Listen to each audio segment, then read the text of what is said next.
If you like the video, make sure to like, subscribe, and comment for more videos like this. Those of you who have encountered unknown or strange creatures, Bigfoot, skinwalkers, crawlers, or tall lanky cryptids, what happened, and what did you see? A 12 to 15 foot tall, extremely thin humanoid creature spotted me before bolting off once it realized I saw it. Around 2 weeks ago, I was pulling out of my home in rural western NC, in the mountains, on the way to get some tacos in my mom's Fiat, and our house is next to this small field, and when I pulled out of the driveway, I was doing a 3-point turn when the headlights shined on this extremely tall, emaciated humanoid thing. The thing was completely hairless, around 12 to 15 feet tall, and had no nose or mouth. Its eyes were empty sockets. It had extremely long arms and legs and a narrow torso.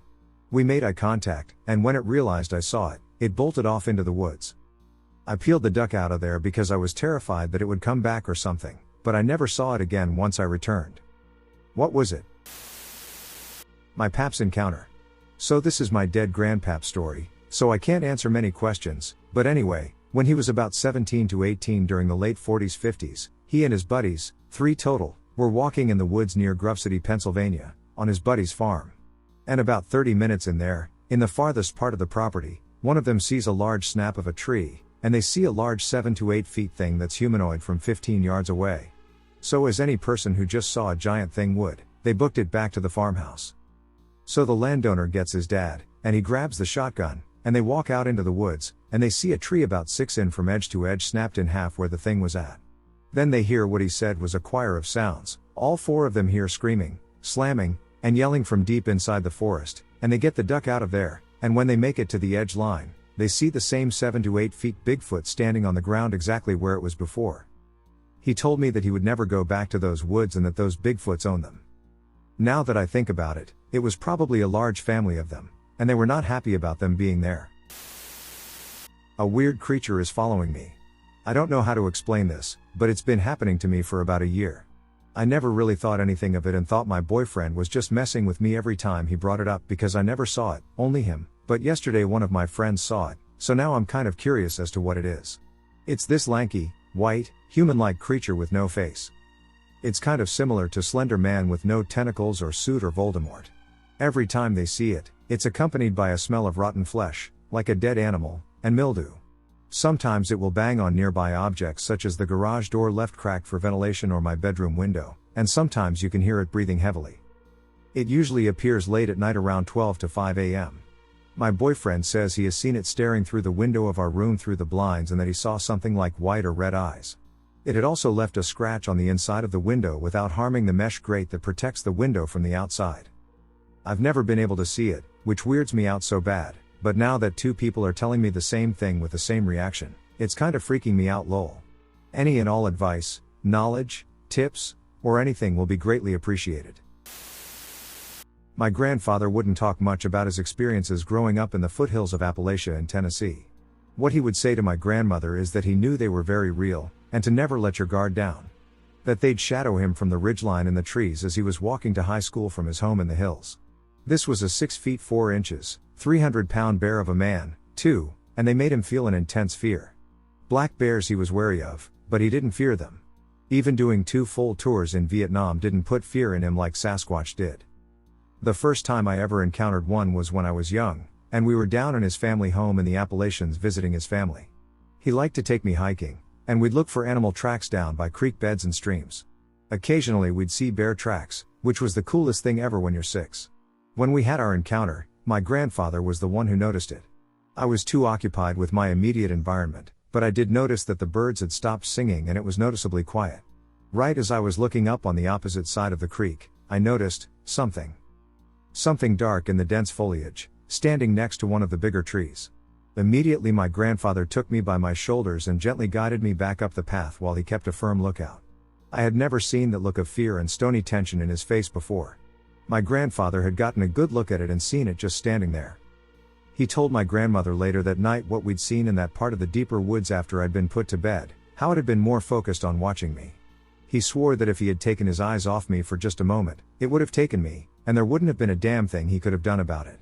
We never went back to that spot in the deeper woods, and he never let me go anywhere without me being in his sight while we were there.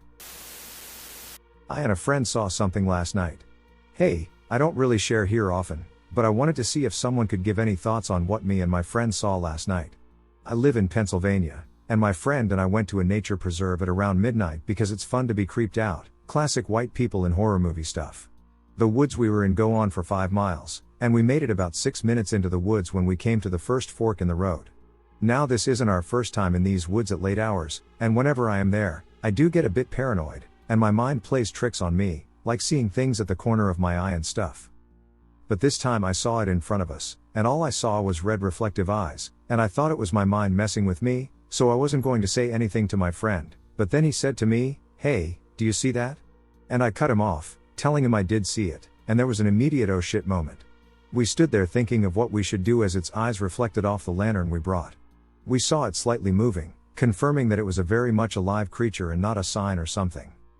We tried to back up a bit, and then it turned its head, so we couldn't see where it was anymore, so we did a very quick jog back towards the exit of the park, and about 3 minutes later, my friend stops me and is staring at a tree behind us. I took a look, and it looked around 6 or 7 feet tall. It was on its hind legs, had an arm wrapped around the tree, and was peeking over at us with a human-like head, but we couldn't make out any facial features. A branch broke, and we ran further up. We were almost out, and then right next to me the bush rustled.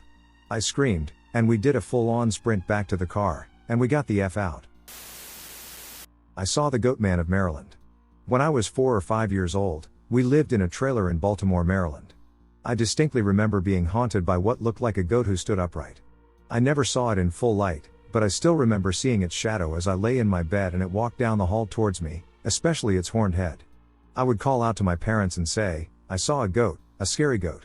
Even though I never had a speech impediment, my parents thought I was saying I saw a ghost, not a goat. I would emphatically correct them. Their answer was prayer. My gram took me to a petting zoo around that same time and said, "Be careful with the goats, they'll eat anything." As if that didn't panic me enough, soon a small goat began munching on my t-shirt. I reacted wildly, crying, screaming, and attempting to scale the fence. She really didn't understand my hysteria, but if she knew I was being visited by a goat man, maybe she would have taken my outburst more seriously. Only recently, at 36 years old, did I read about the Goatman of Maryland. It sent chills up my spine when I recalled those events and saw the drawings of this cryptid. I'm certain that what I saw was indeed the Goatman, and it's even weirder that this creature is believed to inhabit Maryland.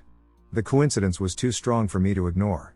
I'll never make fun of anyone who believes in cryptids ever again. I was staying at a cabin in a decent-sized state park that sits next to a huge forest preserve. Pretty remote, no cell phone service. During the middle of the night, a huge storm rolls through. Think strong. After it calms down, I go outside at around 2 a.m. to check for damage from the storm on any of the vehicles. Everything seems okay, so I get ready to head inside. That's when I hear it. It is faint, but it sounds a great deal like the Ohio Howl. I stop and listen, and it repeats at intervals from about 30 to 60 seconds. I go inside the cabin and then step out onto the second-story deck to listen. Nothing but woods behind the cabin, and it is dark, dark outside. My wife comes outside when I don't come back to bed, and she hears it too. Then it starts moving. It is still far away, but it is coming closer to our cabin. One by one, my kids are awakened by it and come outside on the deck and hear it. Whatever it is moving very quickly and is getting closer to our cabin, evident by the increasing volume of the calls. We were pretty freaked out, as where we are it is pretty remote, we have no way to call for help, and it is so dark you can't see anything. The creature ceased its approach to our cabin and started to move away in a westerly direction. It continued calling until it was out of earshot. The whole thing lasted over 30 minutes. Needless to say, nobody got much sleep that night, and I slept with a rifle next to my bed the rest of the trip.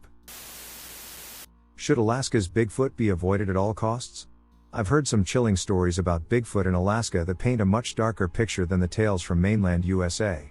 Unlike the often shy, elusive Sasquatch described in places like the Pacific Northwest, Alaskan Bigfoot, sometimes called Nantinak by local Aleutian people, is said to be far more aggressive and violent.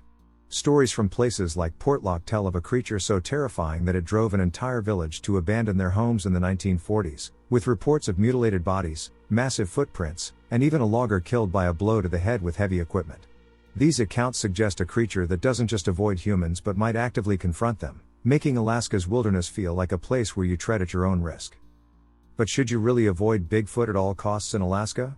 While the stories are unsettling, Many researchers and skeptics argue they're exaggerated or misattributed to other dangers like bears or harsh environmental conditions. Most Bigfoot encounters, even in Alaska, describe the creature as more likely to flee than attack, with no verified deaths directly linked to it. Still, the remote Alaskan wilderness is unforgiving, and whether it's Bigfoot, grizzlies, or the elements, caution is key. What do you guys think? Saw a strange white/red thing in a forest. Hey, nightmare community. I and my boyfriend went on a sunny Saturday in a forest. I live in a beautiful village in Germany, which is surrounded by a load of forest. So far, so good. It's relevant that we were under the influence of magic truffles. For the people that don't know, it's a substance where you have an ego death and hallucinations. But I promise that wasn't a hallucination. It all went well, we saw a lot of hallucinations, and the trip was beautiful. To me, I am a person that always believed in the paranormal and spirituality. Importantly, if you are under the influence of psychedelic substances, you are scared of strangers and humans generally. At the end of our trip, we stood up, and my boyfriend said, "Hey, there is someone." We both looked behind us. There was that thing, it was red and white, and it didn't really have a face or body. It more looked like a stop sign, but there wasn't one. I screamed hello because I thought it was someone spying on us. Most importantly, I was feeling like it was something dangerous. Even with my ego death, I didn't see it as a human but more like a creature that we disturbed. Both of us stared at it in shock, unsure of what it was. Strangely, then we looked away for like a second, but it was gone, like in a damn horror movie. We are 100% sure it wasn't a hallucination, because we both saw it, and minutes after that our trip stopped. And it wasn't a human or a biker that spied on us, because we would see and hear it walk away. We had many theories if it was a fox, but it was too big to be an animal. In Germany, we don't have bears or big and really dangerous animals. We both would love to hear your theories. And thank you in advance. My encounter. It was March 12, 2010. We decided to go mountain biking and camping. It all happened in El Dorado National Forest. So here is the story. We were mountain biking, and we decided to make a camp and sleep through the night. At 7 p.m. we decided to make a camp. My friends went to get something to eat in the forest. I was making a fire, and I heard my friend scream. I ran to him, and he said he saw a creature so pale and with such long arms. We decided not to eat dinner. As night rolled around, we decided to go to sleep. At 1:57 a.m. my friend woke me up and told me he saw something. He directed his flashlight to a white, crawling, abnormal creature. I saw it. We woke the rest of the friends up, and we called another friend with a truck to pick us up. We just took our belongings and bikes and went home. The next day, March 13, 2010, I went to get the rest of the stuff. It was all scattered, and there were handprints all over our things. We never went camping. A tall, skinny, white, skeleton-like creature. I was wondering if anyone has had a similar experience. This was about 3 years ago at about 1 to 3 a.m., I don't remember the exact time. I was with my friend walking in the middle of the road. I live in a small town in Pennsylvania with nothing really interesting, so not many cars come by. We were just walking and talking. I was about a minute or so away from my house. It was a road that goes down a slight hill. There were bushes to the side of me and trees on the other side of me, so it was the road, and then you couldn't really see much else. Everything was normal, no weird vibes or anything at all, just a good time. All of a sudden, I've never seen anything move faster in my life. I could barely see it, but it looked extremely tall, and I'm 6 feet 6 inches. It looked around 8 feet tall, skinny, and pale white, almost like a piece of paper, and human-like, but as if a giant human hadn't eaten for 15 years and was skin and bone, and it just dashed in front of us. My heart dropped. I've never felt a feeling as I did that night. It wasn't an animal, we have lots of deer here, but it was not a deer. It looked like something came from hell and got placed on earth, something so distinctive and disgusting, yet I could barely see it. When it happened, my friend was right behind me. I turned around, paused for a moment, and then we both ran home without saying a word. I don't think I've ever run as fast as I did. My friend's house was about a 4-minute walk, so he got home quickly too. If anyone knows what type of hell-sent creature that was or has had a similar experience, please let me know. I've been thinking about it for 3 years, and still I get uncontrollably uncomfortable and get goosebumps speaking about it. My experience. Okay, I will first start this with saying I've never believed in the mythical creature crap, but after what I saw, I kind of have changed my mind. I was walking in the woods behind my house last Monday. I was on a dirt road, and all of a sudden I heard a very loud thump on the ground, like if a 20,000-pound bull could run, and I kind of ran to try to get a glimpse of it, thinking it was a deer. I saw a person-like figure, very very dark. It could have been dark because of shadows or whatnot. The time was 5 in the afternoon, BTW, broad daylight. Anyway, it was kind of skinny but not really. It looked like it had horns, but I couldn't really tell because I only saw it for a split second before it absolutely bolted off, and any time I go in the woods I carry a gun. I decided to carry a shotgun today. Seeing what I thought was some meth head or mythical creature, I pulled my shotgun off of my back and kept walking a little down the road, and I immediately called my friend and told him what happened. I wasn't worried in the moment considering I had a gun because nothing is bulletproof, and I kept walking, and I got a feeling to just turn around. So that's what I did. After processing what I saw, the whole way home I was looking behind my shoulder. I would take about 2 steps and look behind me, but whatever I saw, it didn't make any noises, it just ran off. It didn't trot off like a deer, it ran like a person. I told my brother today about it, and he told me that within the year he was outside at night with our dad just in my driveway, and he saw something hunched over, with no hair, pointy ears, and grayish in color run past, probably about 30 miles per hour, from a corner of the house to a car parked right next to it. This was about 10 feet away from him, BTW, and he at first thought it was a person, and he went and looked behind the car, and there wasn't anything there. He also looked under and didn't see anything. He said it was absolutely quiet as well. He asked our dad if he heard or saw anything, and he said no, so he didn't know what he saw. The thing my brother described didn't sound like what I saw, but I believe him. I wonder how long this creature or creatures have been out there. I'm very creeped out, though, and I really don't want to go back out there anyway. I'm not asking you to believe me because just a week ago if I read this, I would say this is fake as F, but not any damn more. I'm just asking for some help to understand what I saw. Does anybody know what this could be? A few years ago, I saw something unusual in a backyard by a small creek in Cumming, Georgia. It was around 4 to 5 p.m. during the fall, and everything was calm and quiet, with some birds in the background. I was with a few friends and my brother at the time. We noticed this figure, and it stood out because of how strange it looked. It was cream-colored or off-white and didn't have any facial features at all. The head looked football-shaped, but not exactly like a football, more like an elongated oval, and the rest of the figure seemed pretty human-like in shape. It was around the same height as or maybe a little taller than a normal person, and it had a slim build, not fat, but not overly muscular either. At first, it was just standing there, staring at some sticks on the ground. After a while, it looked up and stared at us. It didn't move or make any sound, it just stood there for a bit, watching us. We ended up running away after that. I wasn't really scared at the time, just kind of confused. About a year or two later, I went back to that area with some people, and I saw it again, only this time it was closer, maybe about 150 feet away. It was still staring at us, just standing there and not doing anything else.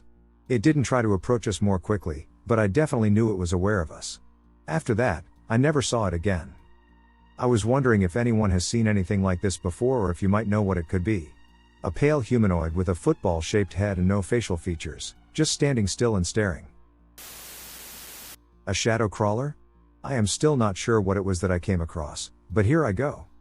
I used to take walks at night with my dog, but not anymore, not after what happened that one night. We live really close to the woods where there are wild animals like coyotes. I was upset, so I took my dog and left the house at some time like 11 p.m. or later. I don't much remember the time, but it was really late at night. We went on our usual trail, and it was really dark, but I didn't care at the moment. We were walking back when suddenly this dark shadowy figure, the size of an adult human, walked from the left to the right side of the street right in front of me. I stopped walking and held my breath, and my dog didn't move either, which made me even more freaked out. The thing was walking on all fours. It looked like a human walking on all fours with the butt up and head down. But there was no face, no detail, just darkness. It was a solid shape, it walked and had a shadow too. And then it went through the bushes and vanished. I ran with my dog all the way home, and I could not stop thinking about it. Currently shedding tears of fear while writing this, because that thing was no animal. I was with a friend in 2000 in Humboldt County, California. We went north outside of Crescent City into the Smith River area. My buddy thought he knew where a somewhat unguarded weed grow was that his other friend worked at, and we were going to fill some bags. We went way the duck up a logging road to a place called Raccoon Creek. The weed grow was supposed to be near a bridge over the creek. We found the bridge but no grove. It was dark as duck when we got done looking, so we pulled his truck into a flat area near the bridge to car camp. In the very early light of dawn we woke up to what smelled like a death stench mixed with oniony BO. We were both like, WTF is that? We decided to leave and head back to town. I jumped out of the bed to piss and walked to a ledge. I looked down toward the creek, and motion caught my eye. A huge ducking brownish red ape-looking thing kind of casually stood up from a stand of bushes where it was squatting, took 2 huge but smooth strides, and vanished into trees. I yelled for my buddy, and he came running. We watched for about 20 minutes and saw it again for a flash of a second striding between 2 groups of trees. It walked up a steep-ass hill with what seemed little effort. I was shocked when I first saw it, and it's like I didn't totally process what I saw, but when my friend saw it with me, I had a visceral fear reaction.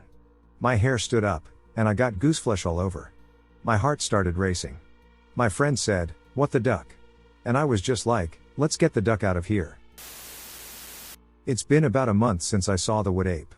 I really don't know what it was.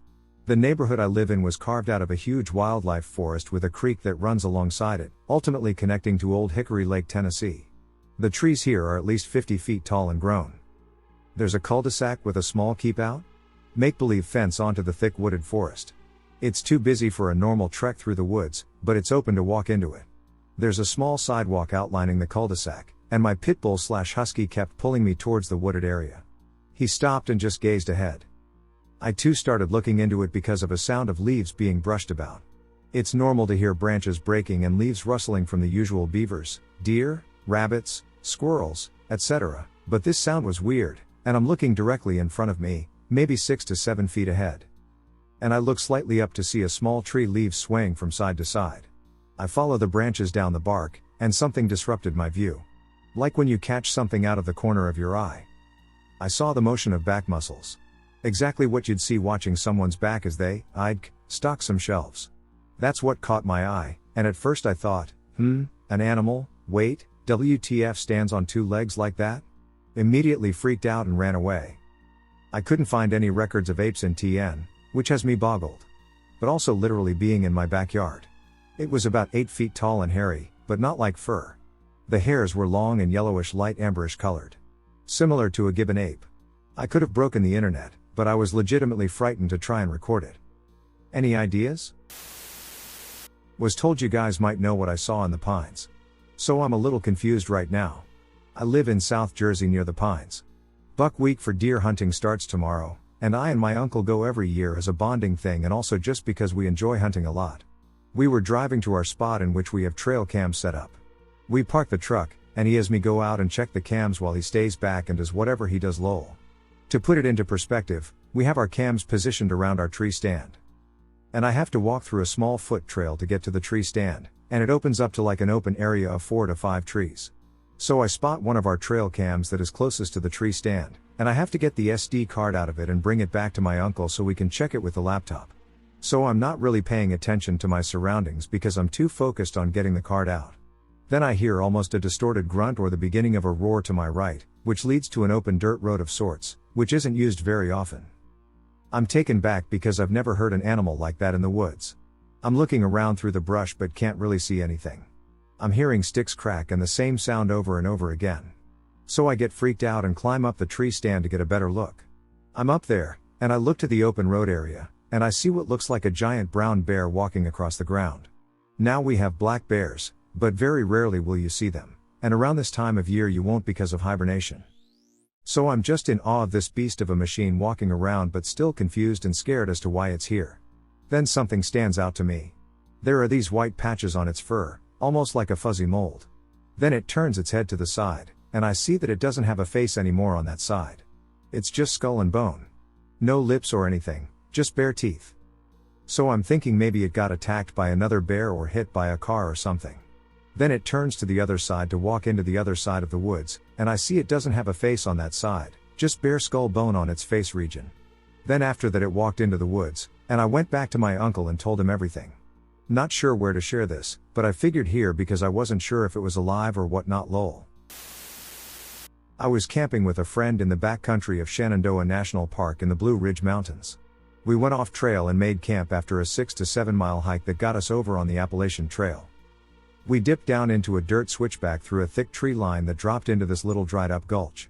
It had a nice opening that we could set up on. It was actually a really strategic little site because we could see anything and anyone going by, but they couldn't see us. It was late when we hit our tents, maybe 1 to 2 a.m. Middle of nowhere Virginia with absolutely nothing around us but mountaintop deep forest. There were also 0 animals around, no deer or squirrels, just mosquitoes. Real quiet. I'm in my tent, half asleep. I hear footsteps coming towards the tree line on the main trail that we hiked into. Not just footsteps, though, heavy reverberating strides that rattled my head, which was resting on a crappy camping pillow. Distant but approaching sounds of cracking wood under heavy weight, I hear them stop. At this point I'm wide awake, grabbing whatever shitty pocket knife I brought in some vain effort to protect myself, all the while trying not to make any noise. The cracking footsteps pick up again, and I then carry on down the trail further away until it's quiet again. Never saw anything, but more importantly, nothing saw us. The next morning we hiked out at first light and found the tracks from whatever came through but no definitive prints. My buddy never heard shit and slept through the entire event. Creature spotted in Exeter, New Hampshire. So, this is my first here, and I don't really know how to explain what just happened. To set the scene, I and my SO were taking our dogs out around 2 a.m. on the dot. Our driveway is only about 50 feet long.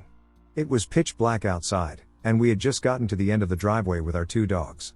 We took a left at the end of our driveway and were letting the dogs finish up their business for the night when we turned around. I spotted it first. About 300 feet down the road at the other side was the creature. I pointed it out to my partner, clearly disturbed.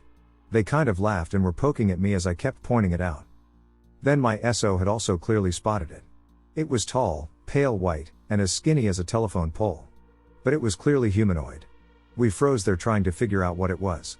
We bolted inside, literally dragging our dogs behind us. We closed the garage doors and went up to our room. After we calmed down, my partner holding open scissors, we talked about what we saw, and they said, and I quote, "A tall white nun thing. It looked like it had a dress or a nun's outfit on. It was also kind of slanted while standing.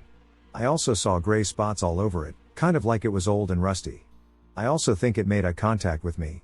Additionally, based on my observation, it appeared to have its arms crossed in front of it, similar to how one might hold their hands against their stomach. From what I saw of the face, it just seemed like an endless dark void that was changing shapes and was static. Does anyone know what this thing is?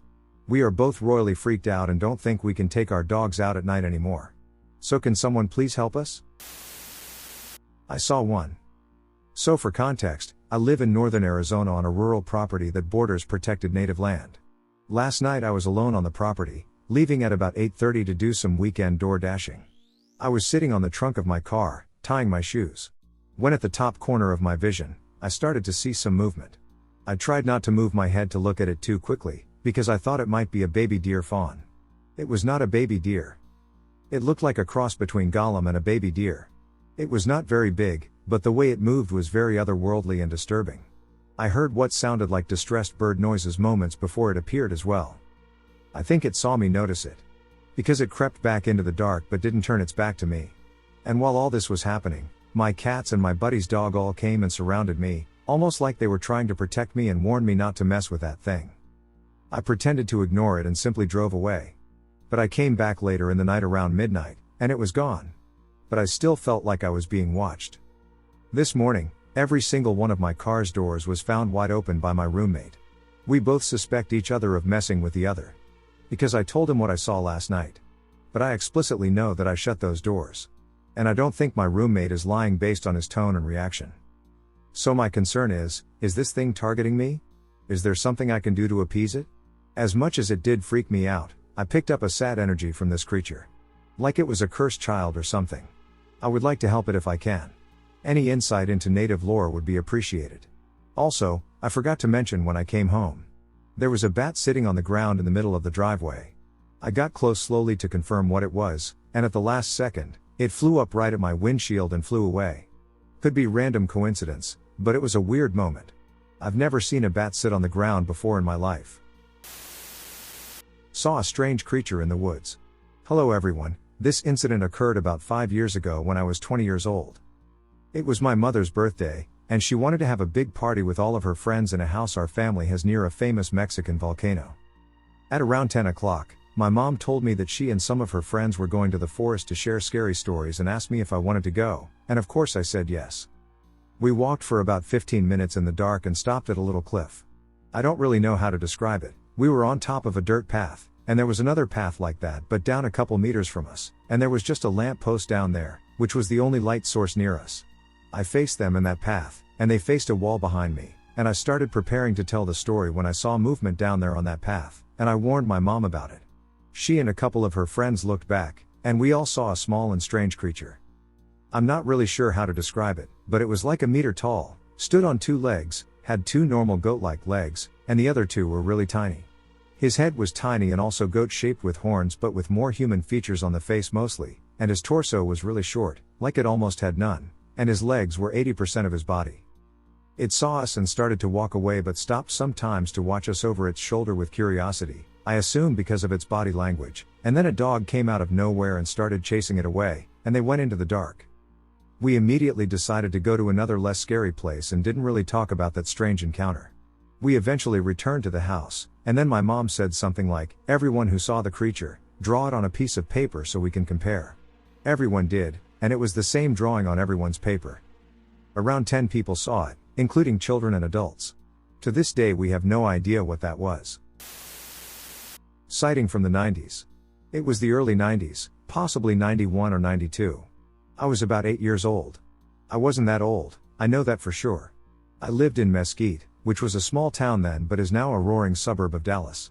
It was so small back then that it was rural in most areas. I lived in a small apartment complex with just my mother and my two little sisters. I had some very nice neighbors, some of whom had small children I would often gather with for after-school activities. Next to the apartment complex was a barren wooded area. The forest stretched for miles. It was about mid-December, and it wasn't very chilly just yet. It being Texas, it doesn't really get cold till about the end of January. Anyway, one afternoon we were all playing with our toy soldiers and Hot Wheels close to the opening of the woods. There was a small creek there, and that's where we would often get together and hang out. One of my friend's moms didn't like us going too deep into the woods. She liked us playing close to where she could see us. Her patio area was within view of the opening to the woods where we played, but it was still somewhat concealed, especially as the sun began to set. The distance was easily probably as far as a football field. So this particular afternoon we were playing with our toys, and we kind of heard some weird hooting noises. We weren't sure what it was, so we just continued playing, since it was starting to get late. It was probably just a little past 6 p.m. The sun was starting to go down, and it was getting pretty shaded. Well, we weren't expecting what happened next, as it got completely dark out of nowhere. As my friends and I were playing, one looked up, my back was towards the woods, and the other looked up too, completely frozen. When I turned around, all I could see was a big hairy creature standing clearly about 10 tall, raising his arms and roaring at us. I couldn't clearly see its face since it covered the sun and the glare got in my eyes. I can somewhat remember very dark eyes. He was about 6 feet away from us, just across the creek. We didn't stay to investigate, as we booked it out of there as fast as our little legs could take us. We ran straight to my friend's mom crying and screaming that something in the woods scared the hell out of us. Of course she laughed it off and said it was probably some junkie just wanting some privacy, but this thing was way too bulky and big to be a junkie. The interesting part is that I don't remember its face. Psychological experts state that in a moment of sheer trauma our minds will try to protect us from things that will hurt or scare the hell out of us. I know I saw it that day, but I can't remember it. All I remember are the big hairy arms and body. We never went back into the woods after that. Strange experience near the river. This happened about an hour ago, and I wanted to share it before the details fade. I live next to the Little Econ River in Orlando and have been wandering around in this section of woods for about 2 years now since I moved into this house. I am very familiar with the area, even though there are no trails, and I can even navigate at night without a flashlight with good accuracy. This is a narrow strip of wilderness between the river and the neighborhoods surrounding it, but there is little to no human activity out there that I have seen. There is a good amount of wildlife out there, lots of deer, hogs, owls, occasional bears, and other Florida-type animals. I have always considered the owls to be friendly and good-spirited in the many close encounters I have had with them. Tonight I went for a walk alone after work to wind down and de-stress from the day. The walk out to the river was perfectly normal, and while I sat by the river for 20 to 30 minutes, nothing seemed amiss. It was starting to get dark, and I got up to head back when things started getting strange. Keep in mind I'm only about a half-mile walk from my front door, but I'm in an area that looks like untouched ancient Florida. A few hundred feet from the river, I hear an owl pretty close to me, so I start to look for it to see if I can get a picture. It hoots a few more times and then flies off, and I finally see it. As soon as it flies off, I smell the unmistakable smell of rotting meat. I like collecting skulls, so I began to look for the source of the smell to see if there's a good skull. I started walking around the area trying to find the source, but as I moved from where I was, the smell faded, and it would get stronger in one specific spot. I'm looking all over in this spot that is about 6 feet in diameter where I can smell it but can't find anything, even though it smells like there should be a whole deer or something dead right there. I look into the trees and still see nothing, and then the smell suddenly goes away completely. I have had some strange experiences out in these woods before, but nothing like this, so when the smell disappeared, I knew it was time to leave. As I started walking away, the smell came back, just as strong as before but in a different spot about 20 feet away from the first spot. I looked into that spot for a minute or two before the smell vanished again, at which point I knew I needed to leave the woods. I started walking calmly but swiftly back the way I came, and the smell followed me for about a minute through the most dense part of the woods. Against my instincts, I did look back several times to see if anything was following me but never saw anything. I had been listening to music this whole time and didn't dare turn it off to try to hear anything around me. I just kept up the pace and finally made it out of the woods to the main park area. As I got out of the woods, I started getting strong chills all the way down my spine, and I half expected to turn around and see some creature watching me from the edge of the woods, though I didn't see anything. I've felt an energy in these woods since the first time I went out there but have never had an experience actually break into the physical realm where I could actually smell something that didn't seem to have a source. I took the same route out and back and didn't smell anything on my way out. Now that it's completely dark, I'm going to go back out there and see if the smell is still there. Tall, skinny, pale pink/skin-colored creature. One night I was going to sleep when my dog began to start quietly whimpering and shaking. I had this horrible feeling and immediately searched up something like ghost hurting my dog. It could have been that there was something wrong with her health, but my mind immediately went to, there's something I can't see hurting or scaring my dog, what do I do? I took her out of my room and sat with her on the living room couch, petting her until she seemed to calm down. When back in bed, though, it started happening again, and she seemed in pain. I took her out again and sat with her on the couch, debating if I should wake my mom up, as it was 2 a.m. But then she stopped shaking, and we went back to bed. This time I was absolutely convinced something was in my room, and I decided to wake up my mom. I told her what happened and left her with my mom before going to bed. That morning my mom was woken up by the loud crash of a pan falling off the kitchen counter, and she said when she checked to see what had caused it, she saw a tall, skinny, flesh-colored creature for a second before it disappeared through the window. She told me what she saw and that my dog had been glued to her side all night, staring at a spot on the wall pointedly. Has anyone experienced anything like this? I saw a gnome in my room. Are gnomes cryptids? Has anyone else had experience? So, I, 23 female, and my husband, 24 male, have been sleeping in separate single beds, with a bedside drawer in the middle, leaving a 1.5 foot or so gap, because he's ill and me having OCD. So, the other morning I woke up because he leaves the shutter open, letting the light in. It was 7:41 a.m. exactly. I remember glancing at our clock on my right, and then when I straightened my head, I saw a literal gnome run from the end of his bed to mine. Yes, I'm serious, a gnome. It had a pointed hat and a beard and was a foot tall at most. I saw its arms move back and forth as it was running as if it was sprinting, and it was fast. I was talking for no more than 2 seconds, and it was gone. I was in shock and said, "See, are you awake?" He grunts. I asked him again but louder because I was now realizing what the F I just witnessed. This time he wakes up a bit, and I told him, seriously, I just saw a gnome. He laughed, thinking I'm either talking in my sleep or joking. I told him exactly what I saw and told him to get your ass out of bed and check because I'm telling you, there's a ducking gnome under my bed. It's kind of funny now, but I'm still kind of creeped out. I've tried every possible explanation, but nothing fits. I have BPD, which can cause hallucinations when I'm stressed, tired, etc., but I've been fine for the past week or so and also had no hallucinations for about a month. My normal hallucinations are feeling bugs on my skin and shadow people, although neither was anything like what I saw. We have a dog, she's a French bulldog and very old. She can't run fast and also does not sleep in our room. The door was shut, and she was outside. I checked for mice or rats with no luck. I've also never seen a mouse in my room before. Any other ideas would be great, as I'm not exactly fond of settling with the idea of a gnome living in my room. Also, we live in Spain, not sure if that will help anyone's theories? Thanks in advance. Sighting in southern Alabama. This sighting happened almost 20 years ago.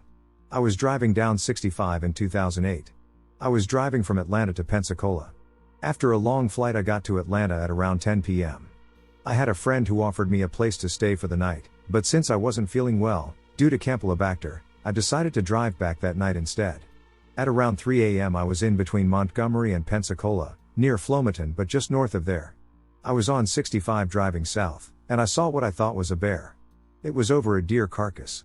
It was pulling its leg off, and that's when I realized it wasn't a bear. It stood up and looked at me. Bears can't do what he was doing. He was twisting the leg off with his hand. The eyes, that was really what made me understand. He looked me in the eyes. His face was more wolf-like. He turned his upper body at the waist, which bears don't do. I don't know what it was, but it wasn't a bear, and it knew I saw it. I had slowed down to about 20 miles an hour. I was on the freeway, but at that time of night, there was never anyone on the road in that area. He was ripping the leg off of the deer, and when he saw me, he stopped. He took a few steps and jumped a fence into a pasture. I think this might have been what I saw. I've been staying at my grandmother's house for a little while. She lives deep in the sticks up in northern Maine.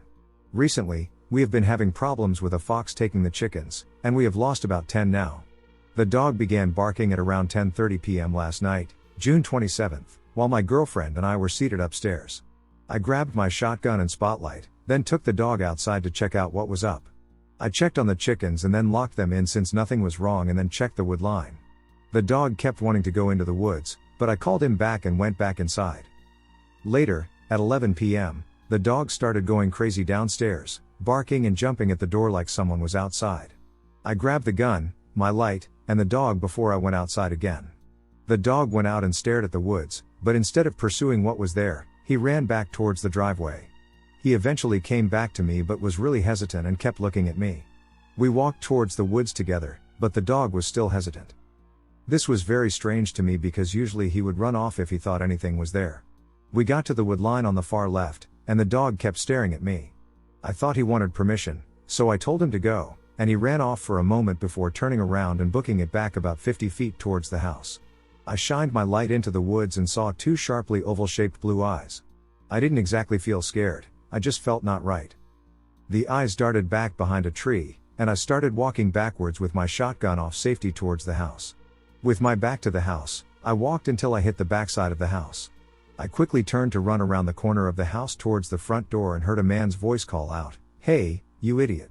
from behind me. It sounded like it was a football field away and almost echoed. I just ran inside. This morning I wanted to know what the duck that was. I went back outside this morning to just see where or what that thing could have been. Where I saw it, it was about 8 feet off of the ground. I even told my grandmother about it. She says she knows what's there, but it doesn't bother her, so she doesn't bother it. My girlfriend and I wanted to do research and found this community. We heard a lot of stories a lot like mine, and if anyone knows more, we would love to know. I witnessed a Wendigo. This event happened in 2020 when I was in 6th grade. I think about it often and talk about it just as much.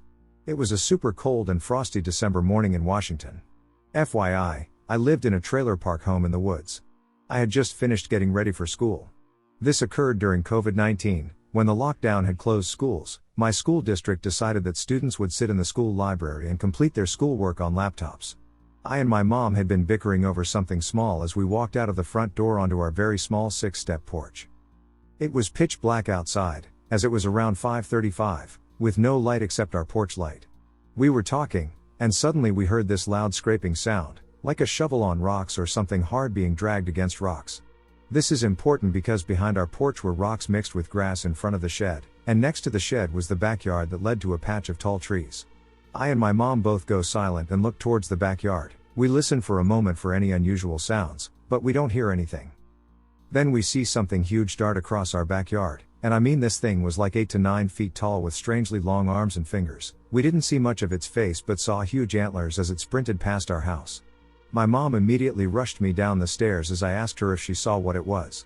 She tells me to go to the bus. So without an answer or explanation, I run across the street to the bus stop while my mom stands on the porch watching me and glancing back at the backyard periodically. When I got home from school around 2:45, I mentioned what happened in the morning, and my mom told me not to talk about it, so I didn't.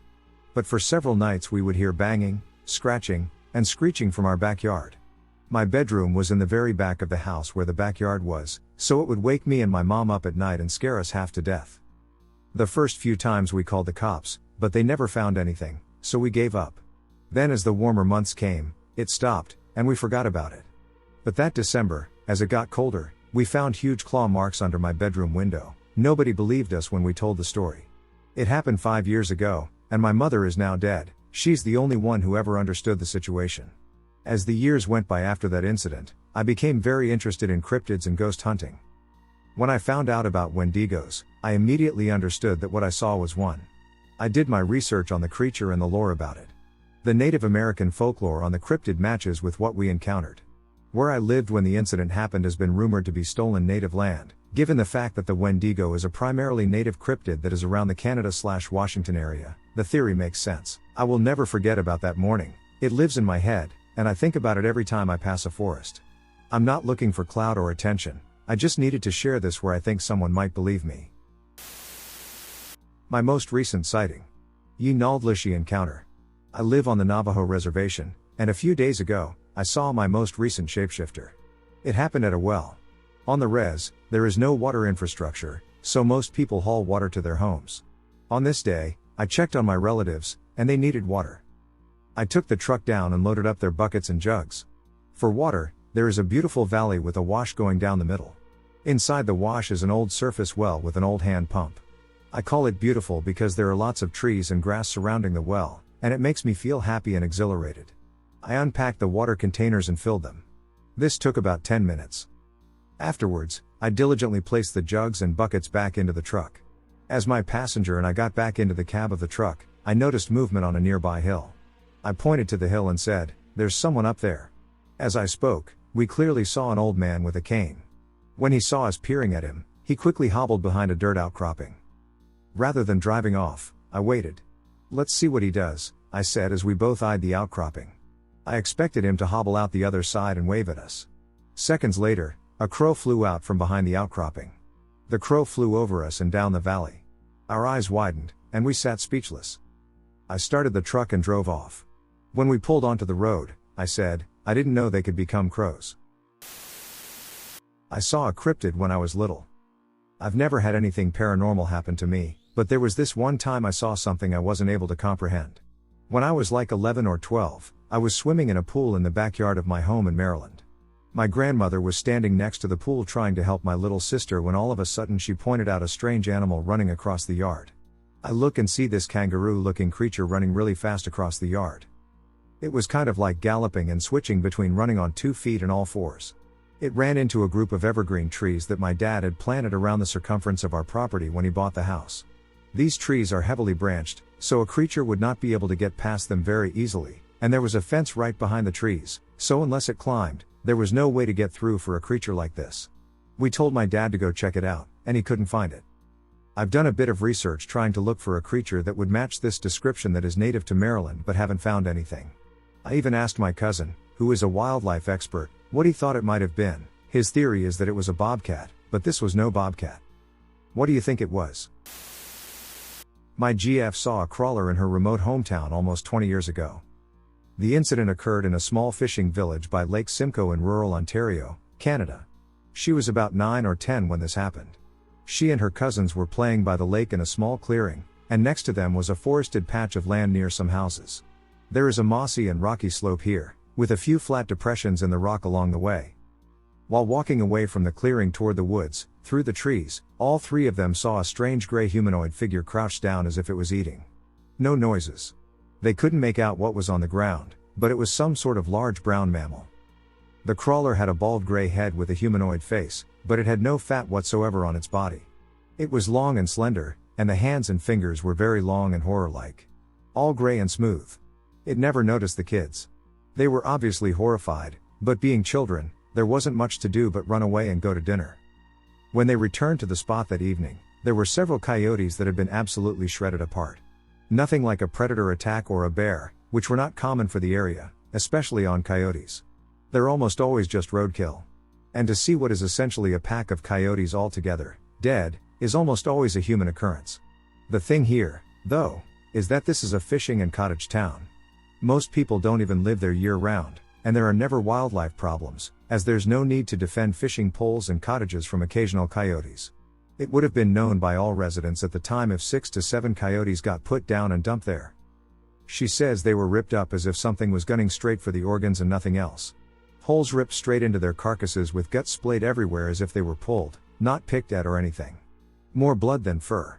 She relates it to the alien/cow consumption stuff. It wasn't eating like an animal, but consuming nonetheless, if that makes sense. The only things that are vicious are fishers and wolverines, and they certainly won't take down several coyotes and drag them to the same spot either. Very odd story, and every time we visit that spot, I get the heebie-jeebies. The land has a lot of native and settler history, with many high strangeness occurrences reported, and this is not the only report of rake-like entities in the greater region.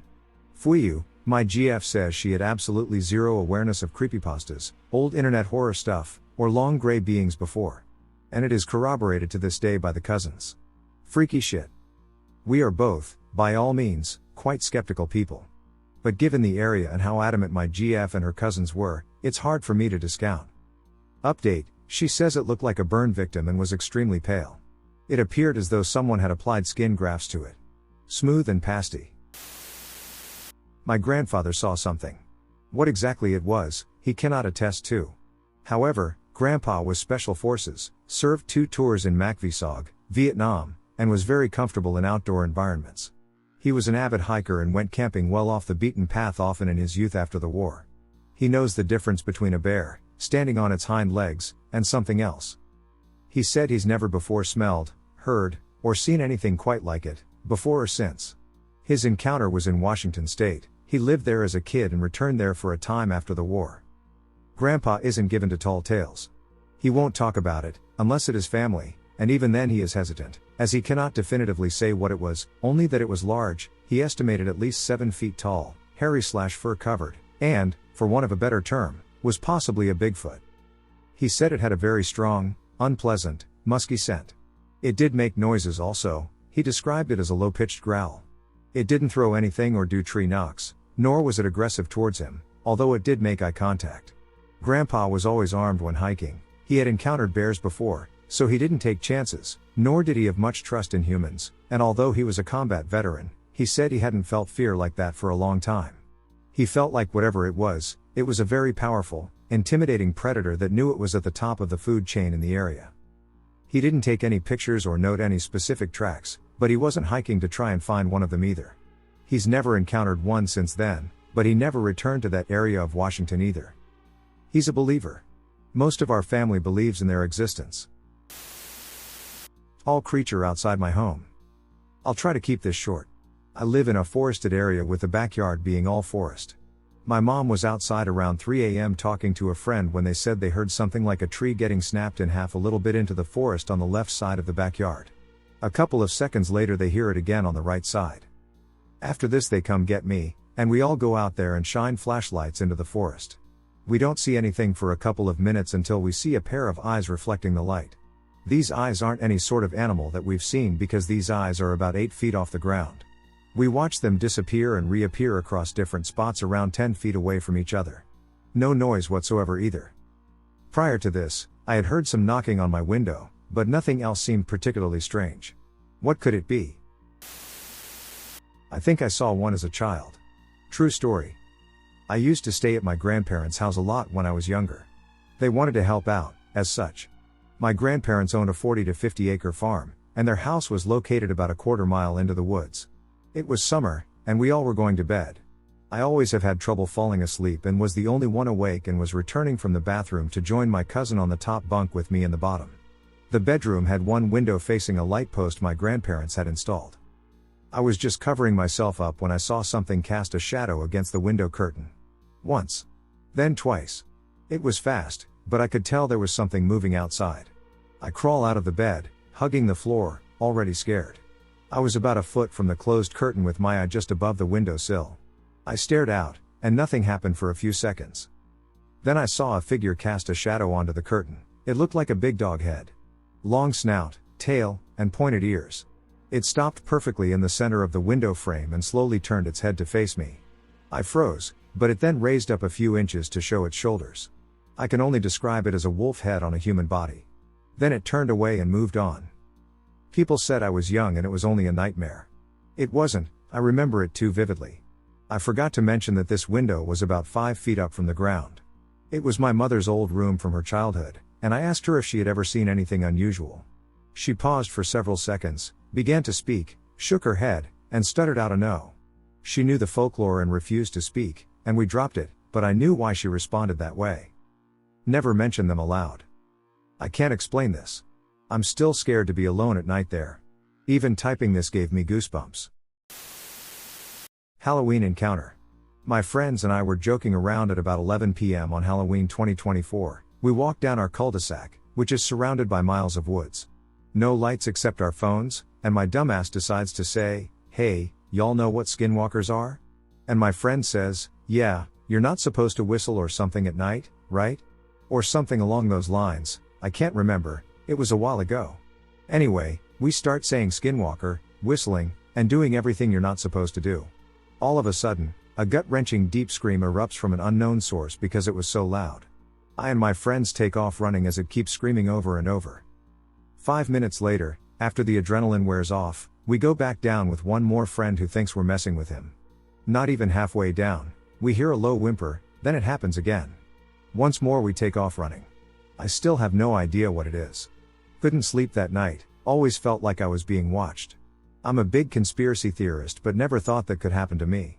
I know how it sounds because it was Halloween, but there were no decorations.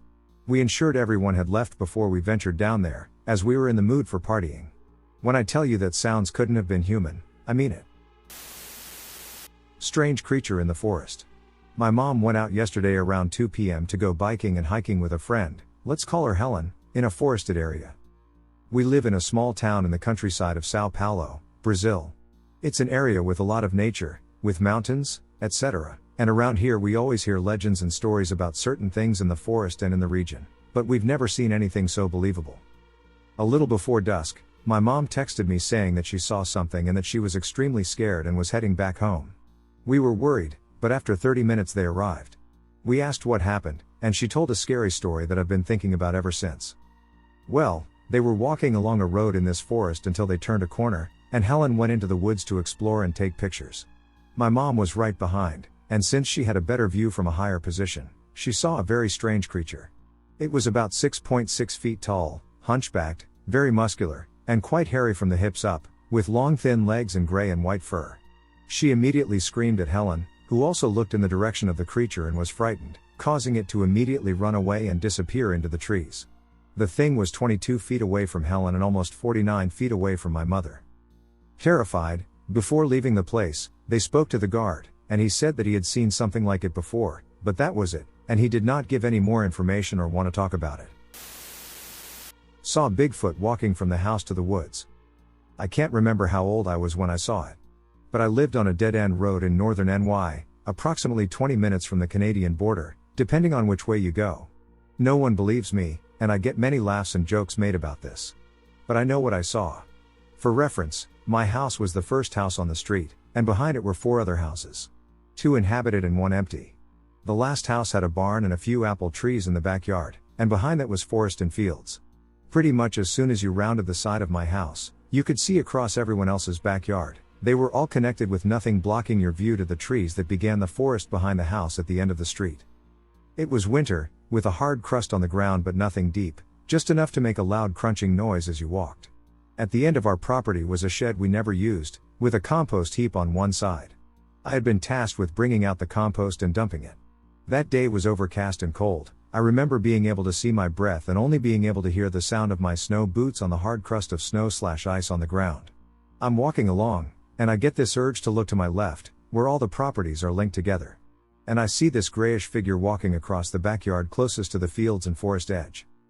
Mind you, my brain did not register at first. I assumed that one of the boys was going hunting out in the woods behind the fields. I had turned my eyes back in front of me when I realized 2 things. 1. It wasn't hunting season anymore, and 2. Whoever my brain thought it was wasn't wearing hunter orange or carrying a rifle. I froze in place and looked again, and this thing was walking with its back towards me, and it was big. I can only estimate it at about 8 to 9 feet tall, and the breadth of its chest and shoulders had to have been 3 to 5 feet across. Grayish in color and hairy. At this point I'm terrified, my heart is racing, and I'm barely breathing. I'm 3/4 of the way to the shed, so I bolt to the wall, dump my compost, and watch for this thing to come into view in the field that extends the width of all the properties behind the shed, for this thing to disappear so I can run back into the house. I can't see it anymore, so I look around the side of the shed close to the houses and across the yards. And it's gone. I run full speed back across the yard and into the house, gasping for breath and still denying in my head what I had just seen. My parents are concerned, looking at me like, "Why the hell are you out of breath?" They bugged me about it for, 5 minutes, and I eventually just told them that whatever I had seen, they would just laugh at me and to drop it. I am convinced I saw Bigfoot. I had only ever seen the original Bigfoot footage at that point some years earlier on Unsolved Mysteries or something like that. I cannot explain it, and I have never seen it again. But those woods behind our houses always spooked me, and more than once I felt like I was being watched inside my house. To the point of heart pounding, hands sweating, and pure fear. Always at night and always when my parents were in bed. And no, it was not the fear of a teenage child, because in the moments leading up to the watched feeling, I was totally at ease, with nothing on my mind but how many dishes I still had to wash. Followed by goosebumps and the prickling feeling on your scalp you get when your hair stands on end. And that's it. I've seen Bigfoot. I think the creature I saw as a kid was the Dover Demon. When I was about 10 or 9 years old, I was at my town's Christmas gathering with my friend. She and I went over to hang out at the graveyard right next to where the main gathering was. We were sitting at this cobblestone wall and talking. While we were talking, there was this creature that looked at us from behind one of the bigger gravestones. It was humanoid in shape, kind of hard to see in the snow, but I remember it had a bit of a bulbous head. It looked at us for a second or two before hiding back behind the stone. My friend had also seen it, and we ran back to the group. I would think about this on and off for years since then. Yesterday I and some friends were talking about monsters, and I was looking through some of the creatures from my state, Massachusetts, and I saw it. I don't know much about the Dover Demon, but from what I've seen of the drawings, that is definitely what I saw that day. I don't know, I just wanted to share this. I thought that it was pretty cool. My Wendigo encounter. Hi, I need to talk about this somewhere where people will listen to it. On Friday, February 17, 2017, at around 4 to 5, I believe I spotted a Wendigo in a wooded area behind my residence. I live in an area where Wendigos could be and have been spotted, so I don't deny that it was a Wendigo. Anyway, I have found mutilated animals and horrible scenes of death, rot, and decay that would make even well-seasoned veterans throw up. The sights have been just horrifying. And this really supports my theory that something is back in those woods. For example, about a month ago, I found my second dead fox. Its head and spinal cord were about 30 feet downhill from the mangrove mess that once was a body. Its body had its front left leg ripped off and large scratches on its chest and sides. Furthermore, it was disemboweled with its intestinal tract in the trees and bushes. Signs of a struggle were evident, as fur from another animal and some sort of black liquid were found on the ground and under its nails. Now I'm leaving out many details, but those should paint a pretty good picture for you. Let's delve into the intricate details of my encounter with this dreadful entity. So let me lay out the land for you. My house is about 100 yards from a small stream that splits the small wooded area in half. And on the far side of the stream from my house, there are large trees. So I was out there one day, and all of a sudden I felt cold and uncomfortable. It felt as though someone was observing me. I also became increasingly paranoid that someone or something was out there with me. So I decided to head in. Plus the sun was setting, and dusk would be upon me soon. So I started walking towards my house, which would mean I would have to walk uphill. So I start walking. Initially, I walked out of the woods as if I were trespassing on someone's yard, moving with purpose rather than at a fast pace. Then I kind of felt like someone was really looking at me. So I turned around and saw a large creature about 80 yards, or less. I'm not really sure AF how far my house is from that stream, from me standing across the stream. It then proceeded to take a step toward me. While I wouldn't consider myself very athletic, I also don't feel extremely weak. I would say that if I had to run about 20 yards uphill through the woods, it might take me 30-40 seconds. Yeah, I ran out of those woods in about 10 seconds. It is the most I have ever been scared and the most that adrenaline has ever flowed through me. Now I know what you're wondering. Could I have been dehydrated or having hallucinations? Well, I've never hallucinated once in my life, and I wasn't dehydrated because about 10 minutes prior to this event I drank an entire bottle of water, and I always make sure I'm hydrated before I go woodland exploring, and there is no way it was a tree because every time I go out there, I go to where I spotted it. And there isn't a single tree small enough to remotely look like what I saw. Since that time, I haven't seen it again, but I can still hear it. It is believed by Native Americans that Wendigos call out for help like a human to lure people toward them. I have heard what sounds like a little girl calling for help out in those woods before. It is still terrifying to talk or think about. Could anyone please help me or tell me that I'm not crazy because I feel like I am? Please give me all the feedback you can. I'm really terrified of this phenomenon. Thanks. Bigfoot in remote Maine. My dad's cousin owns a camp in a remote part of the state of Maine, 3 hours from where I live. We go up there with him 2 or 3 times a year to hunt partridge and go fishing. It is such a fun experience to go up there and do things away from the rest of society. It's an introvert's dream, so to speak. This particular trip was quite a bit different from the other trips. We had spent Friday evening, Saturday, and half of Sunday up there fishing. Never caught much of anything, but it was still fun. We had spent most of Sunday morning packing up our food, sleeping bags, clothes, etc. We spent a few more hours fishing off the dock and just chatting about things from the past and things we hope to do in the future. Basic talking stuff. It was around 10 a.m., and my dad asked, "All right, bud, are we ready to leave?" "Sure," I replied. It was always hard to leave that place because of how beautiful the sunrises are. I figured we would see some wildlife on the ride out, so I looked forward to that. We jumped in the truck and pulled out of the camp driveway. I watched the small house slowly fade into nothing as we drove down the road. The road to get in and out of there is around 15 miles long, so we were in for a treat. We were around 7 miles down the road when we both got thirsty. He stopped the truck to check on the four-wheeler and to get us some Gatorade. The air was crisp that morning, and the leaves on the trees had nearly disappeared. It was towards the end of fall. Something caught my eye in the trees. I looked near a large oak tree and saw something that I couldn't explain. I saw a black, hairy arm wrapped around the tree and a head peeking from side to side. It seemed very curious. Suddenly, it darted away from the tree and ran up the hill. It stopped at the top of the hill, and we made eye contact one last time, and it went over the other side of the hill. I was around 7 feet tall and had thick black hair. Its arms looked strong and muscular. I knew my dad was a Bigfoot skeptic, so I asked, "Dad, did you see that bear?" "No, where was it?" he asked. "It ran up that hill," I replied while pointing.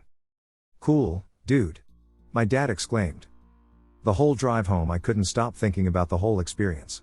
Sometimes I wonder if it was a bear or if I was seeing things. I just can't convince myself that the thing wasn't a Bigfoot. I looked on the BFRO website and saw that there were several sightings in that part of Maine. I believe without a doubt that was a Bigfoot. I saw something terrifying. Can anyone help me identify it or provide a logical explanation for what I experienced? 3 or 4 nights ago I was so sick that I couldn't sleep, so I went out to sit on my balcony, which overlooks many large trees. These trees have thick, clearly visible branches not obscured by anything.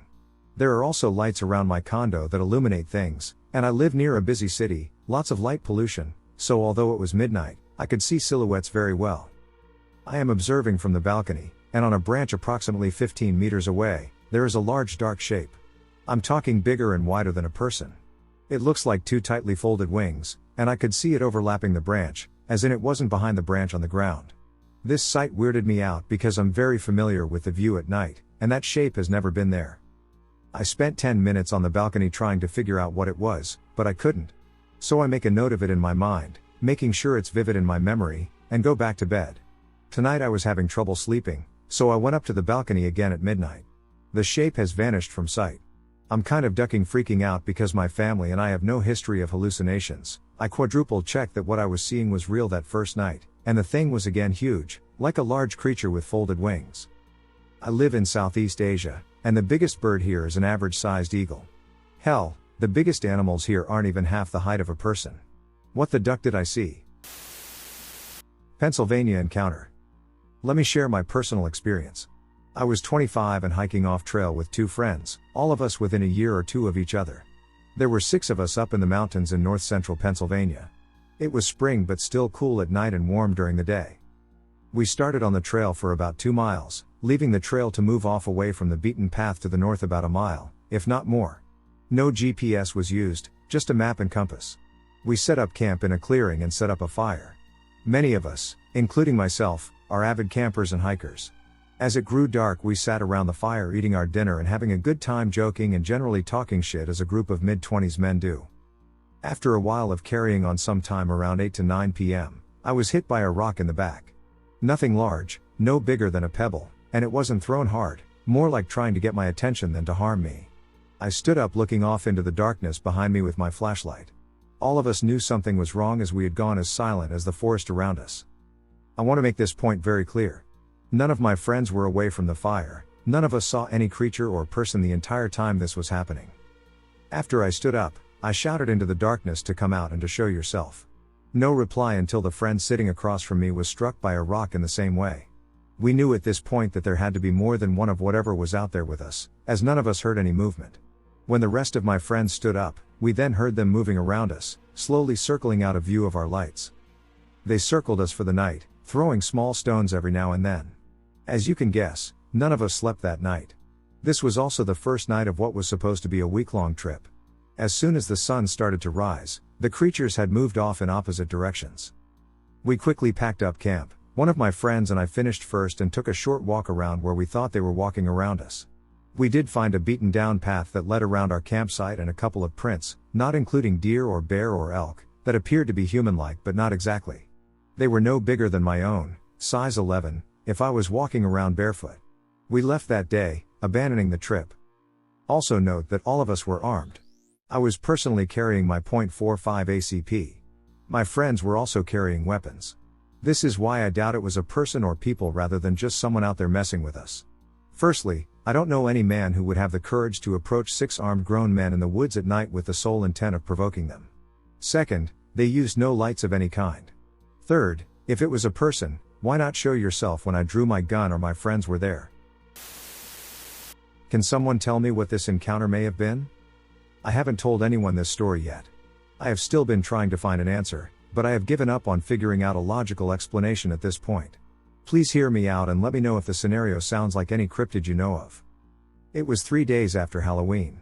I live in southwest Georgia, and my home backs up to a rather large forest. It was about 2/3 am, and I couldn't sleep, so I went on my back porch to read and smoke and have some tea. I was out there maybe 25 minutes when suddenly I heard what sounded like something heavy falling/jumping from a tree and hitting the forest floor violently. I thought maybe a tree fell at first, until right where I heard the noise come from. I immediately after began hearing what sounded like something walking around on all fours. Something large. Now I assume, bear? There is a fence directly in front of me, so I know I can dart inside before it can reach me, so I stay seated, curiously hopeful to see this bear, my eyes set diligently on the dark forest. Then for a split second, illuminated by my porch light, I can see a shadowy figure of whatever it is. It wasn't furry, nor cute, nor a bear. It was all black, huge, limbering, and humanoid. And crawling around on all fours. Scurrying around, ducking and diving behind the trees maybe 15 feet in front of me in the darkness. And then, the laughter begins. The best way to describe this laugh was like a stereotypical witch with some uncanny animalistic distortion. It was cackling so loudly, psychotically, manically, mockingly. I thought surely my neighbors would be coming outside any moment. I was absolutely frozen in fear. I couldn't move, I didn't want to move, and I thought if I did, whatever it was would give chase. So I sat frozen, staring back blankly at the forest that mocked me. This laughing/staring match went on for 3 long minutes. Finally I found the courage to look down long enough to grab my phone and record a video with the flashlight. The moment the flashlight hit the trees, the laughter subsided, of course, but the scurrying around continued. Finally I loudly yelled, "Duck this!" and dashed inside. A week later I was awake late again, this time in my bedroom, and heard what sounded like human footsteps running around on my roof in circles. It lasted maybe 4/5 minutes. That was the last anything has happened, though. I moved into this new place back in July. When I first arrived, items kept disappearing and reappearing, but that eventually stopped too. I just don't know what to make of any of it. I would greatly appreciate any advice, knowledge, or any other assistance. Real up-close encounter story, Skinwalker or something else. So for context, this was about 7 months ago. I'm just now sharing this because I've been thinking about it lately, and I thought maybe I could share my experience and finally get some information from other people's opinions on this story. This is 100% real, and my girlfriend was with me at the time for credibility that I wasn't tripping. I live in Tennessee. I was 100% sober, slept fine the night before, and nothing was interfering with me to make this up in my head. I don't have any medical conditions other than ADHD. This story happened, I would say, around 12 or 1 a.m. or so. So I own a small shed next to my house. I have a TV in the shed, so some nights I'll go out to the shed and hang out by myself and chill watching some movies. My girlfriend was over at the time, so we decided to go watch a new movie that came out around that time. I have a cool TV set up in there, so it's sometimes better watching it there than in the house.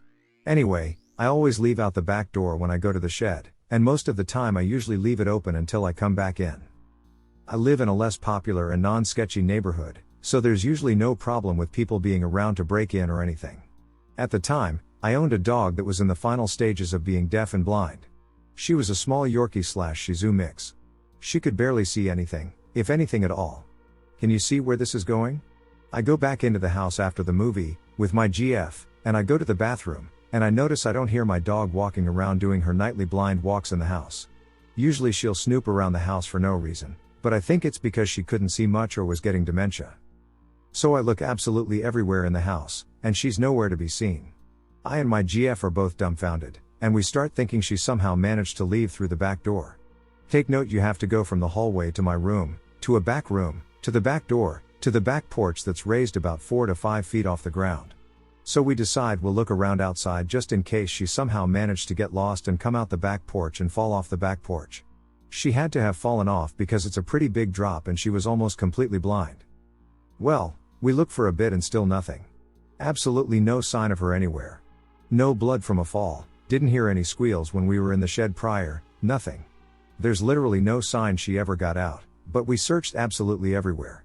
So there's a small patch of woods behind my house, and I thought if she escaped, surely she couldn't be too far away. So we start walking out to the small woods area to look for her. I have my phone flashlight on, and my girlfriend is walking with me. All of a sudden I start hearing a few leaves crunching, and I thought, thank God, I found my dog. I put my flashlight over where I heard the leaves crunching, and I see a hooded figure. They're probably about 15 to 20 feet away or more, and they just slowly walk, pretty much at a complete stop, when I put the flashlight on them. I end up taking the flashlight off of them, and I tell my girlfriend there's somebody snooping around out here and we should probably go back in.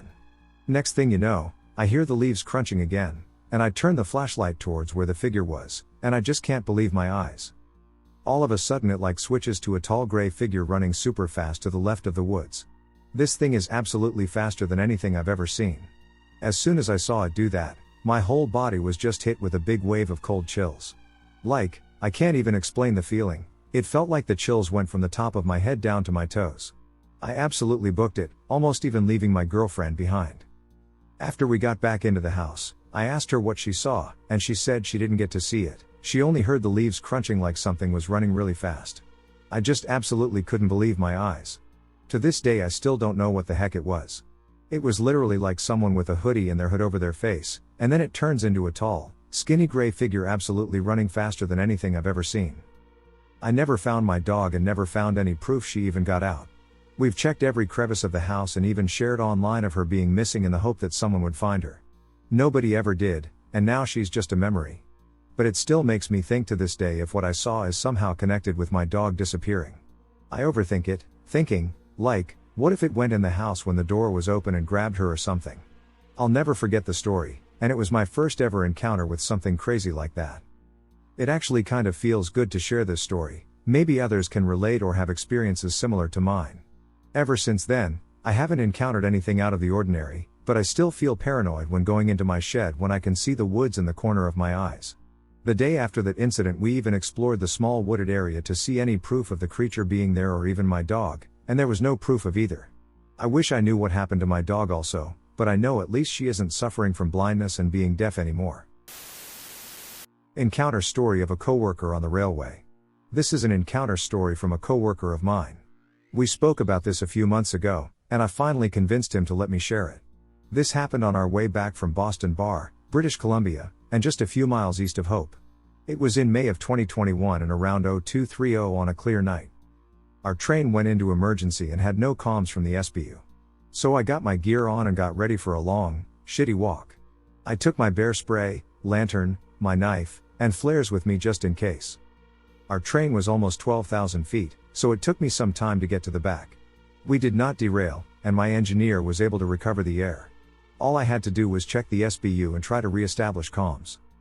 Once I got to the end, I pressed the button and got comms, checked the PSI, confirmed with my engineer, and started to make my way back. As I made my way back, I noticed one of our cars swaying back and forth. This startled me, as I believed we were in the midst of a rock slide with more rocks threatening to fall on me. But as I got closer, I saw what I thought was a bear at first under the train car, so I stopped and got my bear spray ready. At this point it was about 2 car lengths away. A car length is 50 feet, it's how we give instructions to engineers for how far we need to go to a switch or spot a car, etc. But as I stopped, it came out from under the car, and I was ready to climb up the nearest car and ready my spray, but then this thing stood up, and I saw it as clearly as my lantern would allow me to. It stood on 2 feet and was almost as tall as the ducking car. All black, I think, and definitely not a bear. It looked like Andre the Giant but much bigger. Its eyes shone when my lantern hit its eyes, and this is not the LED style lantern, it was our old one. We stared at each other for what felt like forever but was probably 5 to 7 seconds. It then turned and walked away on 2 legs right up the hill. I was so scared I did piss myself a bit and even cried because I thought I was going to be killed by this thing as I stood there. I ran back as much as I could to the head end. By the time I got back on, I was a bit more calm, because I made it alive. I did not tell my engineer about it, but he did question me about why I was out of breath and made a joke about me being chased by a big cat. Anyways, there's nothing else to really say, that's all. End of story. Okay, so back to me. I did try to get more details on what it looked like, but that's all he really gave me. I did ask if he smelled anything, and he said no. I asked if he heard anything, like grunting or growling, and he said no. However, he did express that he sensed someone watching him from the back. Obviously he did not stick around to look for tracks or anything, so I did not ask if he saw anything like that. And he no longer does road trips and just stays in the yard since this happened. And for information purposes, our old lanterns had shitty little bulbs but were able to shine pretty well at 2 car lengths depending on how fresh the battery was. Also, he was never a believer and did not even know what the PG film was until I told him about it.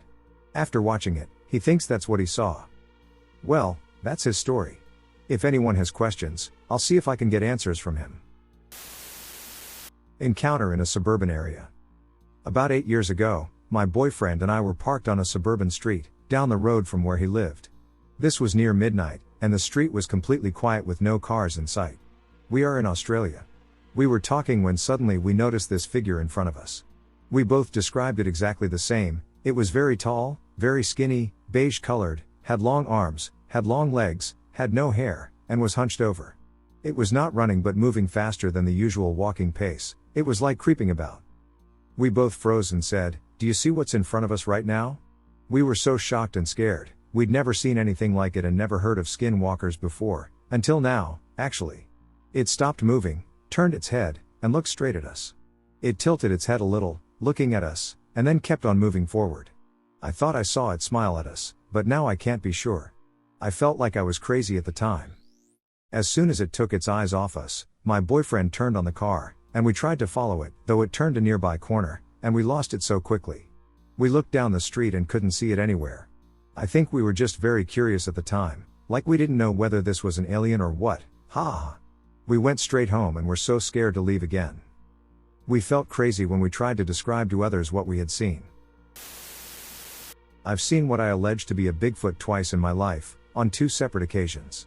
One was in southern Indiana. We were driving through the backcountry, heavily wooded areas, and we passed over a bridge that went over a large gully. My girlfriend was driving with our roommate and a friend. I was daydreaming quietly in the backseat while they all talked. Looking down into the gully, I momentarily saw a large, black shape, resembling a man, step behind a clutch of trees before disappearing out of sight. Since we kept driving, I couldn't determine what it was, but I've always thought it was a Bigfoot. The second time was more recently and was also in a car, but I wasn't the only one who saw it. My husband and I live outside of a small town in the Allegany Mountains. One day, we were driving home or to town when we had to slam on the brakes at the little road. It's not uncommon to see deer run across this part of the road, as it seems to intersect a path that deer regularly take. Well, we slammed on the brakes, and several deer streaked out of the woods. We let them pass and then started to drive forward. Just as we passed over the path where the deer had run, we spotted something upright on two legs, dark brown, and covered in fur, launch itself out of the woods after the deer, and disappear into the trees. We had no idea what it was. My husband is pretty logic-oriented, so he said we must have just seen another big deer, but that thing did not look like a deer. It was too fast and too tall and walked on two legs. I'm 100% sure it was a Bigfoot, which is a bit scary considering how nearby our house this was. Additionally, I want to mention that we live in a rural area, where some mornings around 5 to 6 a.m., we hear a distant banging that lasts for about an hour before stopping. We've never found what causes it, and sometimes it happens on the outside of our house later at night. My dad claims he encountered a skinwalker. My dad very seriously told me a story and swears in his life that it happened to him and a group of friends that were there. Back when he was at university in Colorado, he was part of a rock climbing group. One day they go out for a sunrise climb on a mountain, and it is not completely light out yet.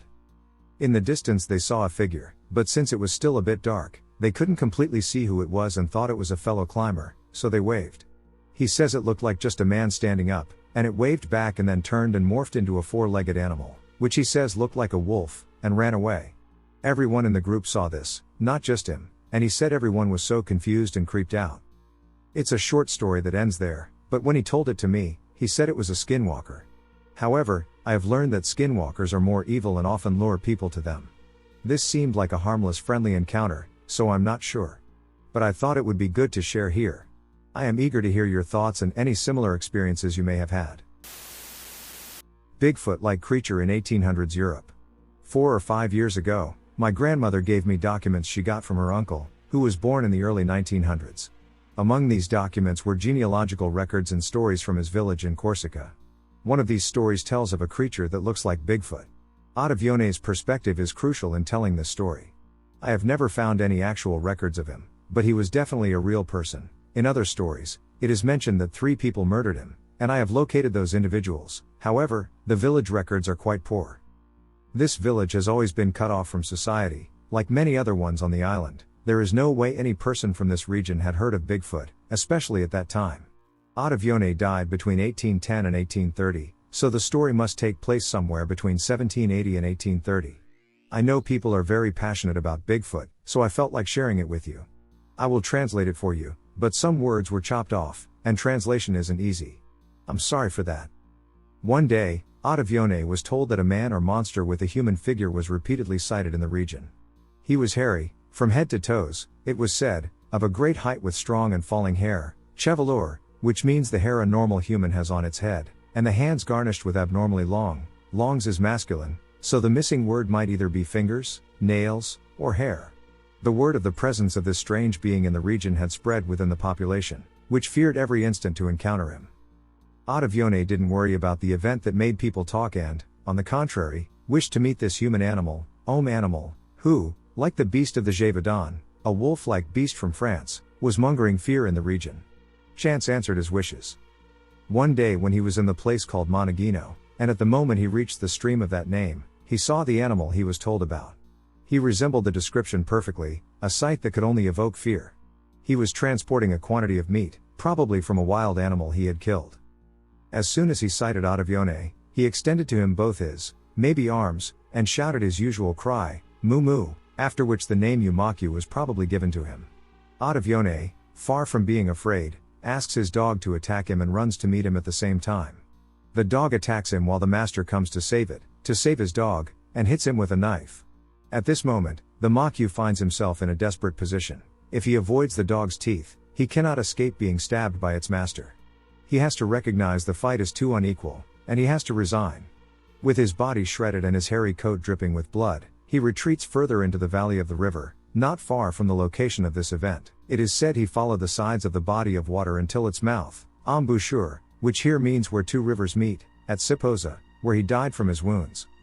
Has this savage man actually existed? No one can tell. Nevertheless, the names of some places could allow us to answer the question with the affirmative. That way, we find around us a Makia di Makyu, Ufurcone di Makyu, a Vidina di Makyu, etc. On the other hand, even today, the Makyu is invoked in scary stories by mothers to frighten children who make trivial mistakes or do not obey, similar to the Beibao of the mainland French. Corsica has been an island owned by France for 3 centuries. Continentals refers to the hexagonal French. I don't know what this thing is. So my buddy and I are from Arkansas, located around Greenwood, directly bordering the Ouachita Mountains.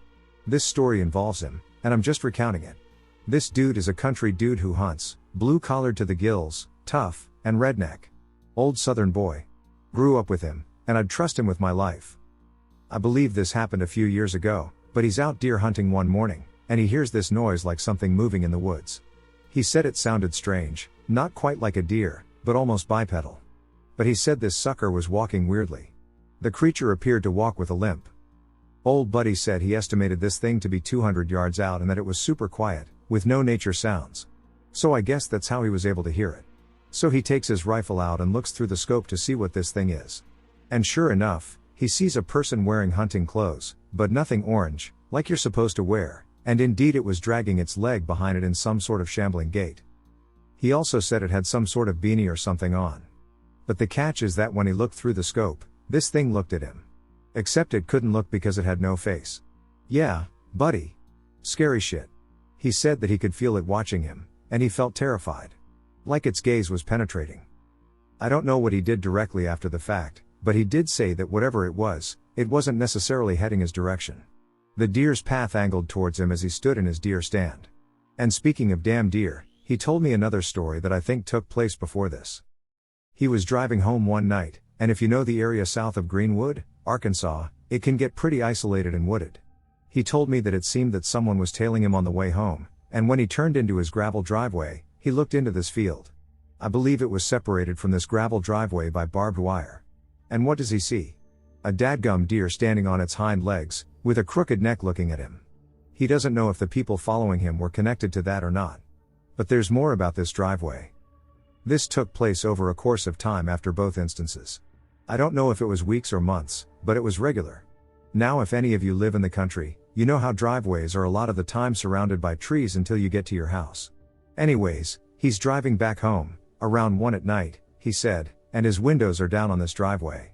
Then he hears what he described as a young girl's voice yelling help. So he obliges her and puts the truck in park and grabs his pistol in case the situation calls for it. And he hears it again and again. He's kinda creeped out, but he starts to move into the tree line to investigate when he sees 2 yellow eyes and what looks like a canine staring back at him. Then he promptly hightails it out of there. But this help came regularly. I don't know if it was every night he came home, but it occurred often for a period of time. He told me he even heard it while he was sitting outside on his porch one night, except it was coming from everywhere, is how he put it. Like it had come from one direction, then another, then another. Years later, I still can't explain what I saw. 7 years ago, southeastern Wisconsin.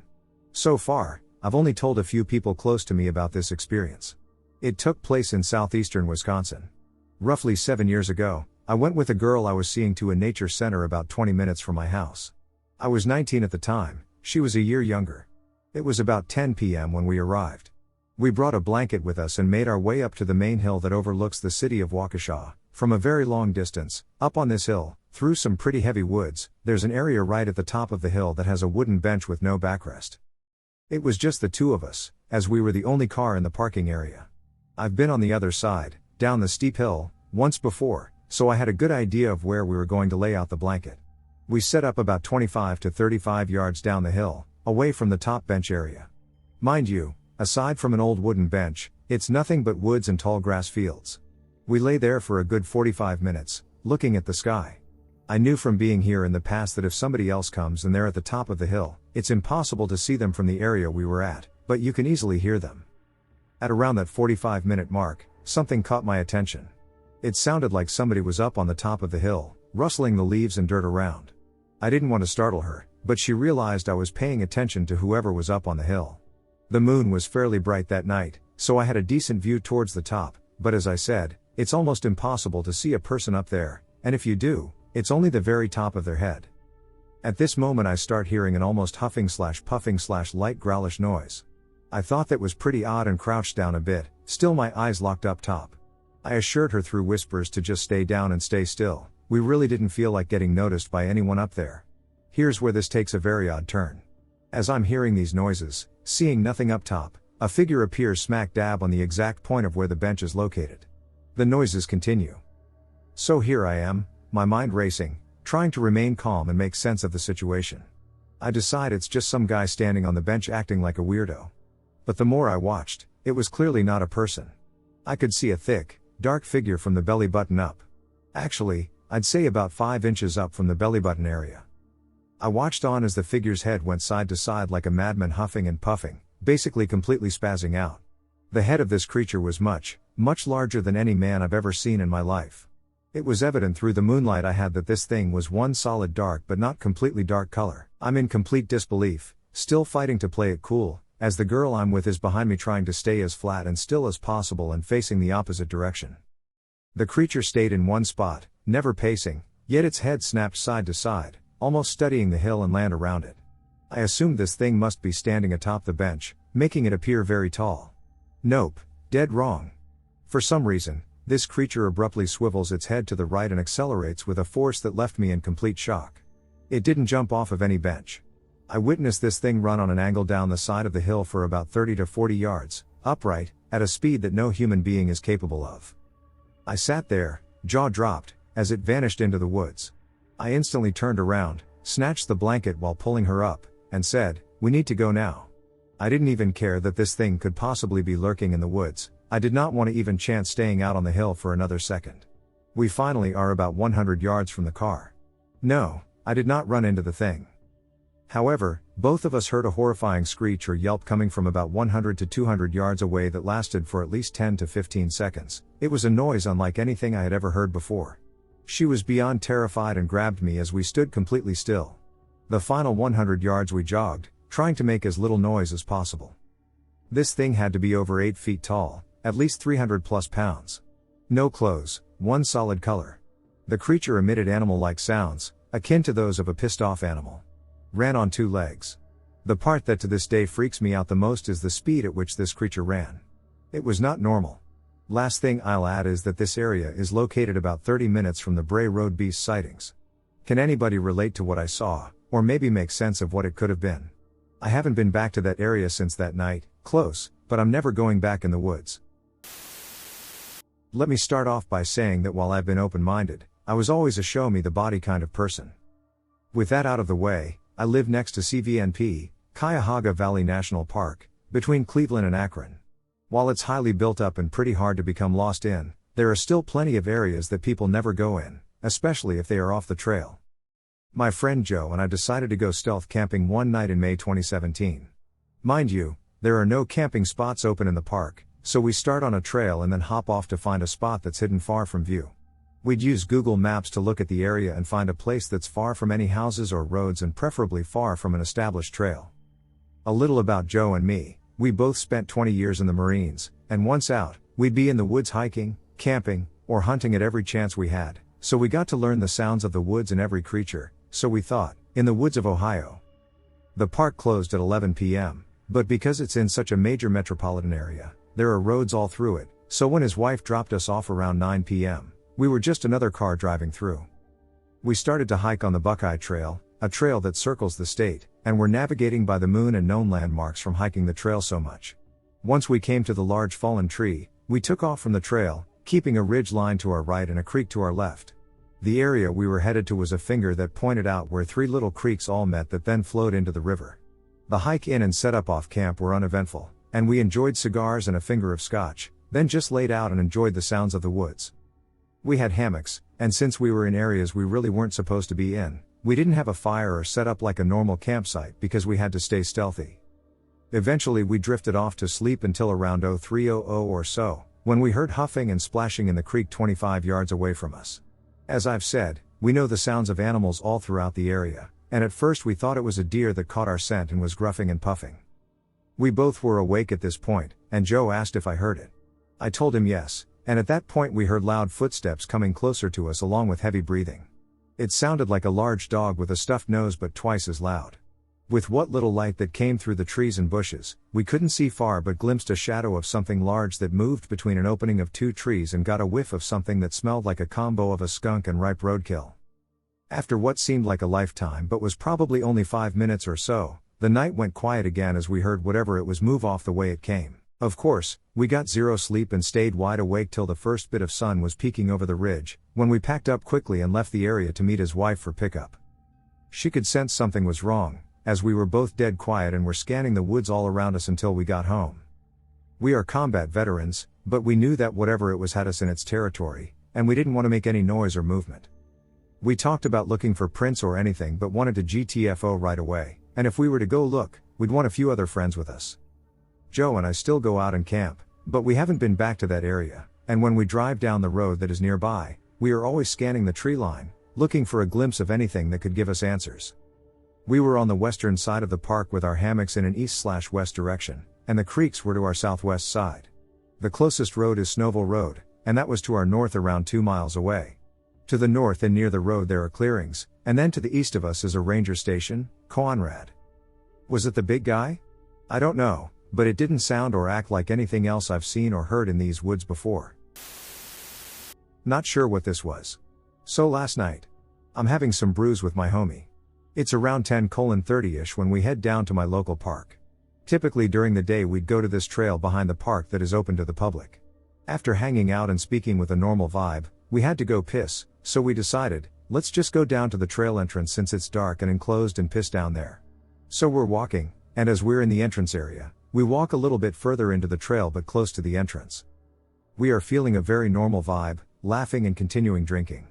Although I remember it being a little ominous when looking down a completely pitch black path into the full trail. We didn't notice, but it was completely oddly quiet. Out of nowhere, my best friend and I hear this brushing noise like tree branches moving. And we instantly look down the path where it's coming from. And it is as if some creature is darting towards us as fast as possible. The dirt from the trail lifts into the air, and it continues to speed towards us. I was freaking out, thinking it's either a person running towards us as fast as possible or it's some animal. Just had no idea fight or flight kicked in, and me and my homie felt cornered and weirded out that it was non-stop running towards us. I instantly turned around with my friend, and we ran out as fast as possible. Now, maybe I'm lost, but I'm from Cali, Long Beach area. What animal rapidly randomly runs towards two humans barely talking loud in this little trail? My friend didn't see the dirt up in the air like I did, but he saw something dart at us and heard the brushing noise too. It was too far from us to make out, but if we had stood around 10 more seconds, we would have found out, and we didn't feel like sticking around for that since it literally was running towards us. Anyways, any thoughts? Rake/Wendigo encounter. Hello, my name is Samuel. I'm 15 years old. The story I'm telling you happened about 5 years ago. I was playing football with my friends, whom I will refer to as Anthony and Jake. We were playing near a forest. Jake suggested that we go explore the forest. I and Anthony agreed, so we went to the forest. I kept hearing a scream. I told my friends that such an endeavor isn't a good idea. Jake said, "Come on, dude, don't be a wuss." So foolish me, I didn't want to look scared, so we kept going. Jake told us we should split up, and we did, and I wish we didn't. While I was deep in the forest, I heard those screams again. They didn't sound human, more like a mix of a scream, a howl, and a roar. I thought I was going away from it, but foolish me was going towards the sound. When I noticed, I was horrified. I couldn't turn back now. I went deeper in, but when I looked to where the sound was coming from, I saw a creature, a white, hairless creature on all fours. I was pale, and then everything became black. From what I saw, I passed out. Luckily, Jake and Anthony went to the place I went to look for me. They found me passed out on the ground, but the most terrifying thing was something slashed my back, and I still have the marks of the slash on my back. But with our luck, we didn't know where we were. I told them everything I remembered. Surprisingly, they believed me. We looked for the exit of the forest, but as we did, the ducking creature was running behind. And let me tell you, the thing was quick. It immediately caught up to us and stopped in front of us. We had to grab big-ass sticks to scare it off. We screamed at the thing and hit it with the stick. Eventually, it went away. We floored it out of there, and we won't be coming back. That was my encounter with what I believe to be a rake or a Wendigo. Even as I'm typing this, I want answers. I will likely return to that place, despite having promised myself not to go back.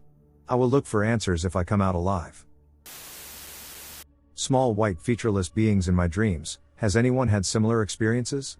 Every now and then I have had dreams of a small white creature, hairless and naked, about 3 feet tall with no features on its face except for a mouth. The most recent occurrence was about 4 or 5 years ago. In a dream I had gotten up to use the restroom. I cannot remember if I turned on the lights or not. Usually when I dream of this, the lights are either flickering from a TV or not working.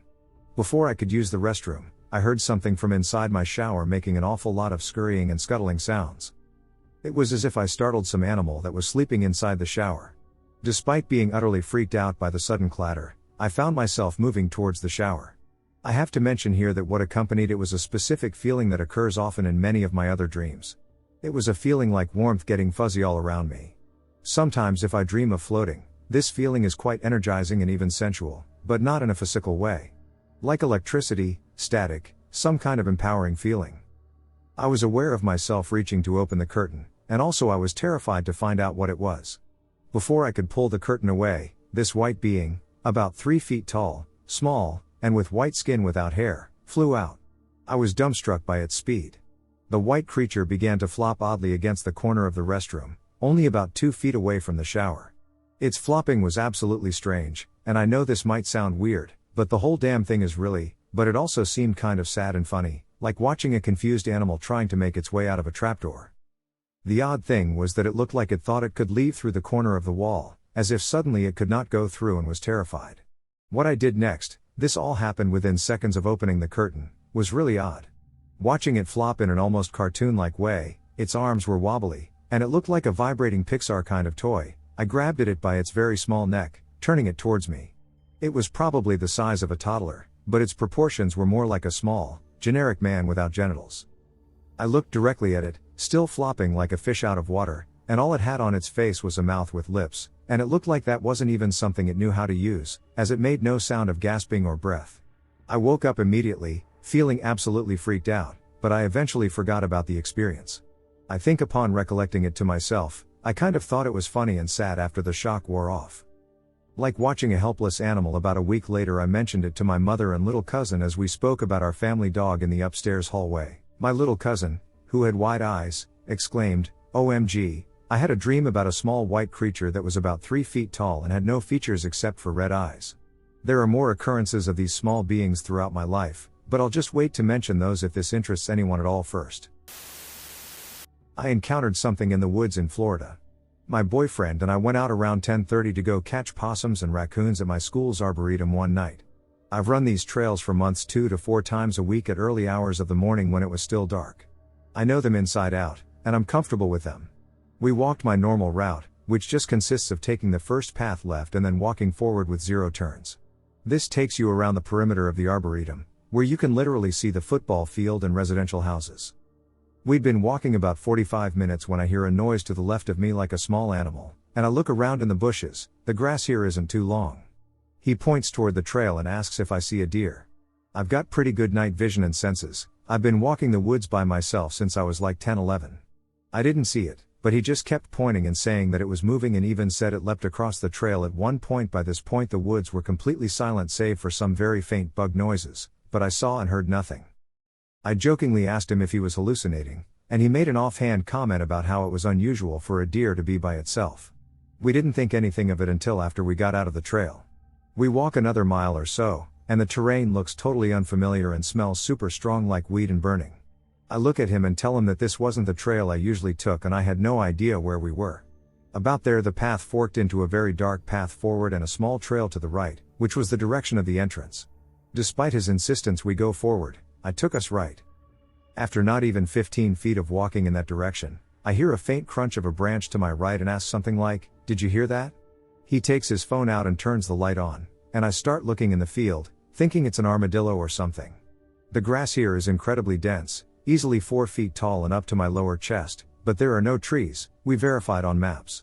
He's holding the phone above my head for about 45 seconds to a minute, and then he just says my name and tells me to look. I finally look above where I was searching the grass, and I see a pair of blue slanted eyes about 9 feet tall, almost like those of a mountain lion, so bright they looked like they were glowing even without the light. I watched them scan from his eyes to mine, and then it started moving diagonally completely silently. I grab his wrist and tell him, "We have to go," and start pulling him back from the trail. I told him not to run because in my mind I was trying to rationalize this being a bear. He walked backward, keeping his eyes on the bear while I led us forward. I took glances back occasionally, and I could see it stalking us at about a 10-foot distance.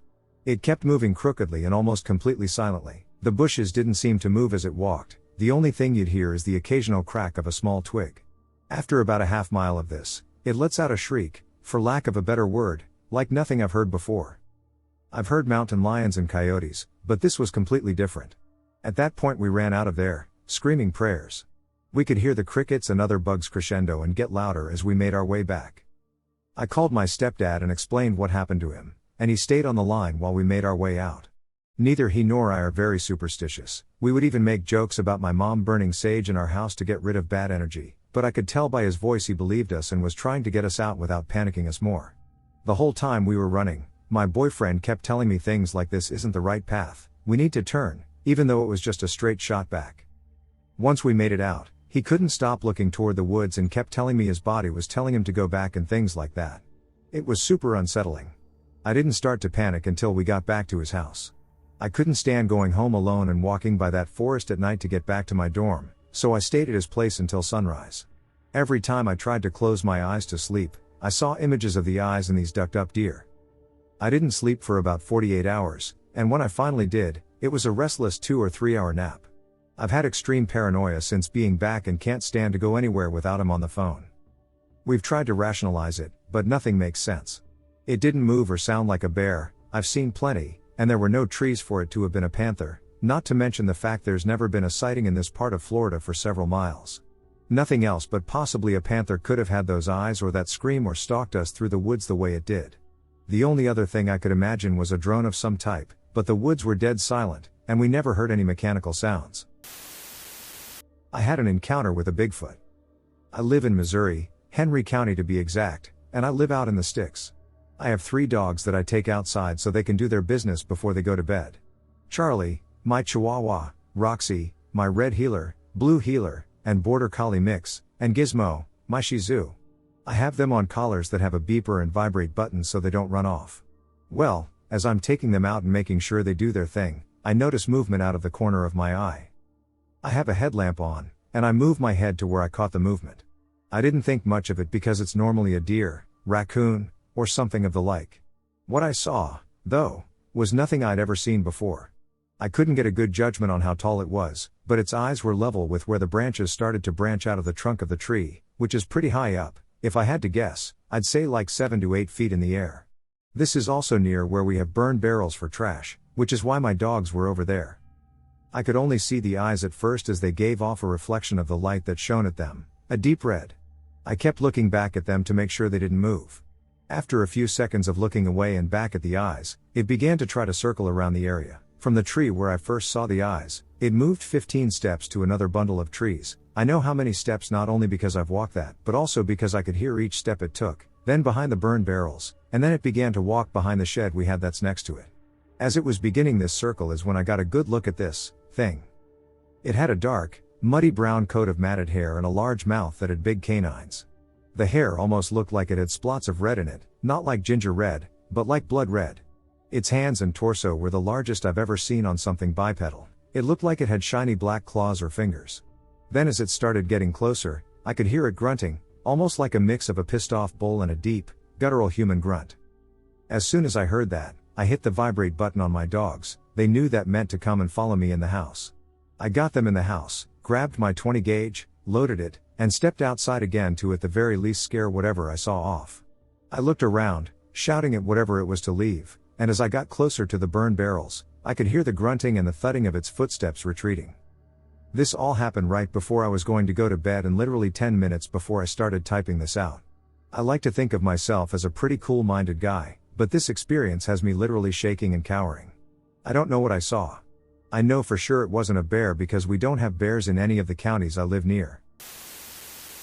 Wendigo encounter. I just wanted to share this story and see if something like this has ever happened to anyone else. Just to start off with some backstory. My group of friends had started making a nasty habit of joking about the Wendigo. My friend Stacy and I didn't for a while just due to the fact we believed in the supernatural, but after a few months it grew on us, and not knowing that the Wendigo can actually be triggered by such things, we joined in. Biggest mistake ever. I had just moved into the country, and we enjoyed making trips into town to have a few drinks, which is about a 30-minute walk from my place to town. At night the first 10 minutes after leaving the bridge that leads out of town are pitch darkness with no streetlights. After that, streetlights are very sparsely placed, which can make for a very creepy walk back without anything happening. So with that all in place, let's continue. Stacy and I begin our night, walking into town. Get some beers. And have some fun. Shortly into the night something slightly strange happens. We receive a phone call from her little sister at home crying and scared because she saw someone sitting on my friend Stacy's bed. She calms her sister down and asks her cousin to check her room for her sister at home. Everything is fine. No one's in the room. Also, ghosts and weird things happening at her house were very common, so a sighting like this was strangely regular. We continue our night. Into the night we meet a guy who seems pretty cool. He's riding a bike and tells us he's pretty drunk or something. We decide to hang with him for a bit, wanting to meet people in town. A ways into our hangout, we are sitting on a park bench, and the guy is lying on the ground in front of us. Suddenly my friend stands up and says it's time for us to go. I shrug and agree, and we get going. After getting away from him, she tells me how the guy bit her ankle, the day after she had teeth bruises on her ankle. Kind of flustered the guy would do that. We continue our walk out of town. Finally we pass the bridge, which is our last source of light for the next 10 minutes. We turn on our phone flashlights, and we turn on some music, trying to ease the spooky feeling of being in pitch darkness in the middle of nowhere. Suddenly we hear a voice beside us. We both jump. It's the same guy on his bike. He asks us if he can follow us until we reach the fork in the road. We need to go left, and he needs to go right. Still slightly creeped out, but almost at the street lights and the fork in the road, we agree. Regardless, he had to go that way, and so did we. After a bit of walking, we finally reach the fork in the road and the first street light. We sigh with relief, hoping he would leave. But he turns down our way instead of going the way he needs to go.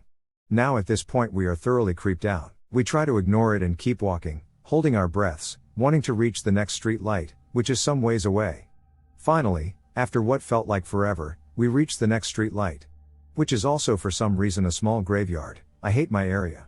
Once we reach the street light, the guy stops dead in his tracks and doesn't move any further past it. As we turn around, the guy looks like he has suddenly passed out on his bike, his head down and shoulders slumped. I was about to say something to him, but my friend stopped me and said we really needed to leave him. I agreed, not wanting to be around him much longer either. After a few seconds I take a peek over my shoulder. He's gone, vanished. The worst part is even if he had turned around and started pedaling as fast as he could, we still would have been able to see him some ways down the road. I panicked but was also slightly relieved he wasn't there anymore.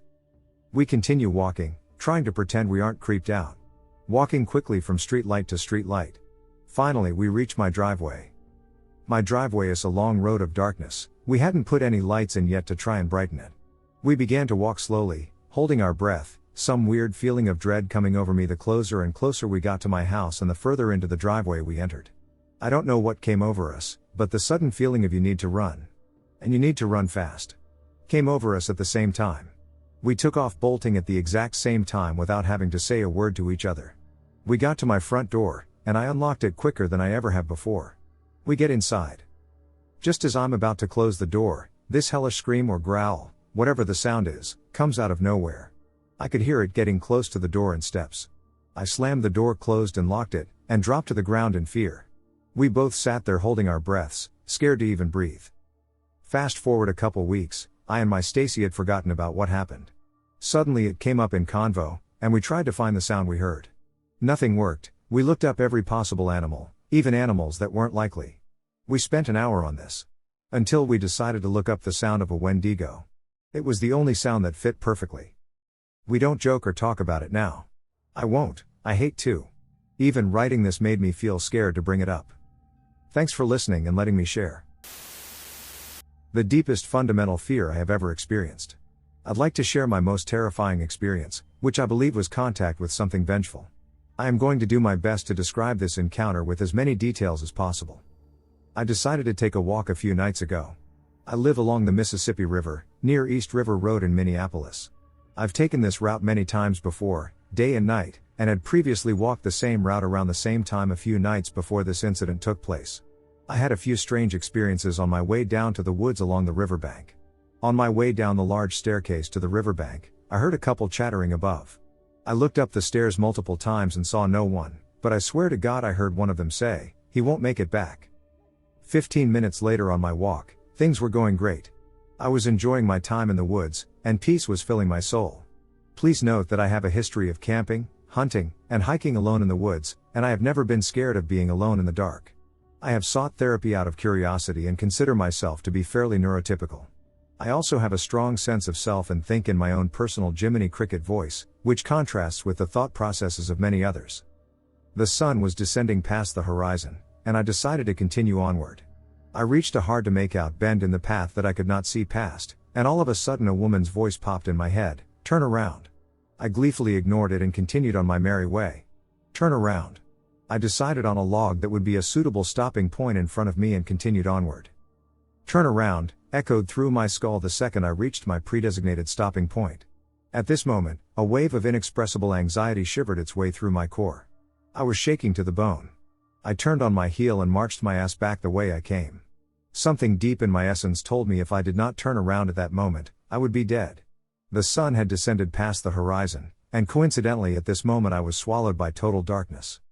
The feeling of being watched does not even begin to express the utter dread I was exposed to.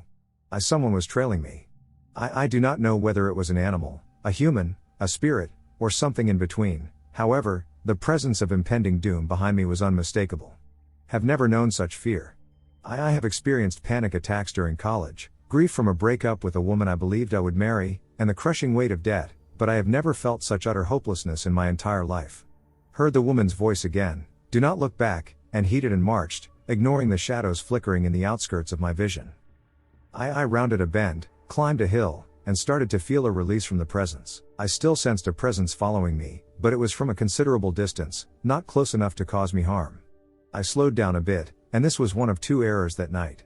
In my brief period of relaxation, I heard another voice that was not my own, a deep and raspy voice that wanted nothing other than to announce its presence. Hey! I felt every muscle in my back tighten as I exerted every effort to create distance between myself and that presence. My skin felt like it was shredding. Shivers do not even begin to describe the fight or flight reflex my body was going through. My body wanted to sprint, but something deep down told me if I ran, I would activate a prey/predator instinct and the hunting would begin. 10 minutes of utter pain go by, with every step slightly echoed by another that was not my own. The massive staircase that led me down to the riverbank was back in sight. In that moment, I talked myself into insanity, and I did what any rational human would do. Decided to enjoy the beauty of the metropolis before me and snap a quick picture. I have zero survival instincts apparently, looking back on this. This was the first time I stopped moving since the initial encounter, feeling I was slightly safe due to my escape route being so close. My long strides immediately halt at the perfect angle, and behind me I hear not one, not two, but 3 steps echo off the asphalt. I power walked harder than I've ever power walked before, and the second before I put my foot on the stair, every single one of the hairs on my neck stood at attention. It felt like something was breathing down my neck. It would be no exaggeration to say I jumped up the first flight of stairs. Once I scaled the 3rd flight, the impending doom began to recede, and a feeling of indescribable warmth filled my chest. All I could muster in my head was "Thank you God, thank you God, thank you God." Once I neared the top and was about to round the last bend before entering back into the light of the city, I risked a peek into the thick darkness below me and saw nothing but an empty trail. I have never ever experienced this primal of a fear in my 24 years of life on this planet. I saw a tall figure on the hills. So, I've looked everywhere for answers to what I saw. This is my first time sharing here, anyways.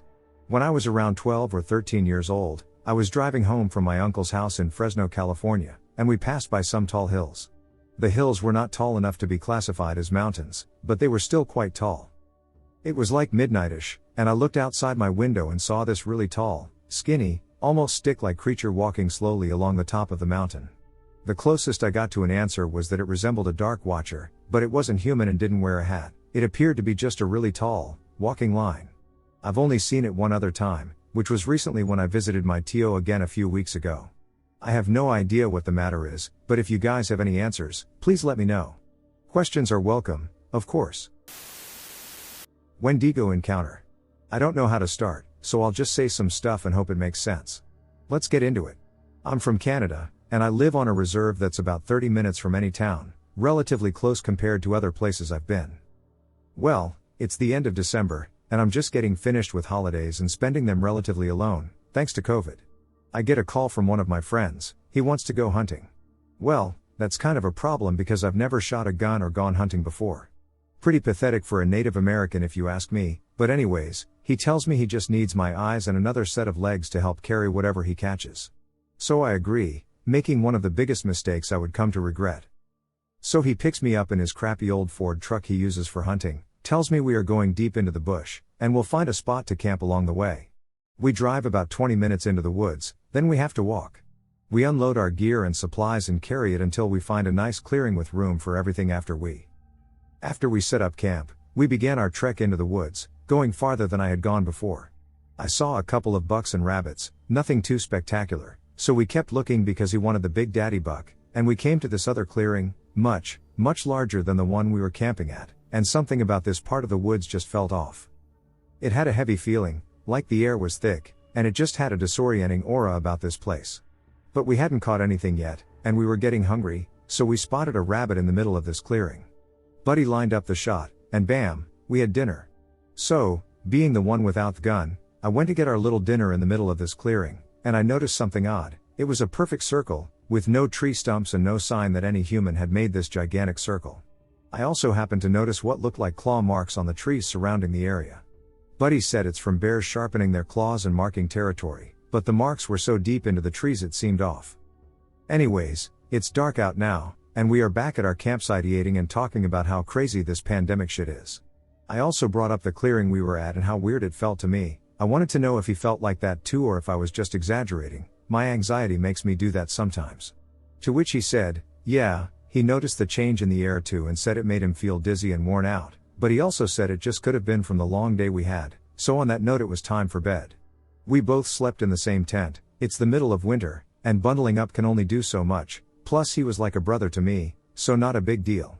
It had to be around 1 a.m. when we both woke up to the sound of the most horrible scream I'd ever heard. What the duck was that? Was my first thought. I'm guessing my friend was thinking the same thing as he looked at me with fear on his face. I know because I was afraid too. So he grabs his gun and loads a round, and we just sit there for a while and listen.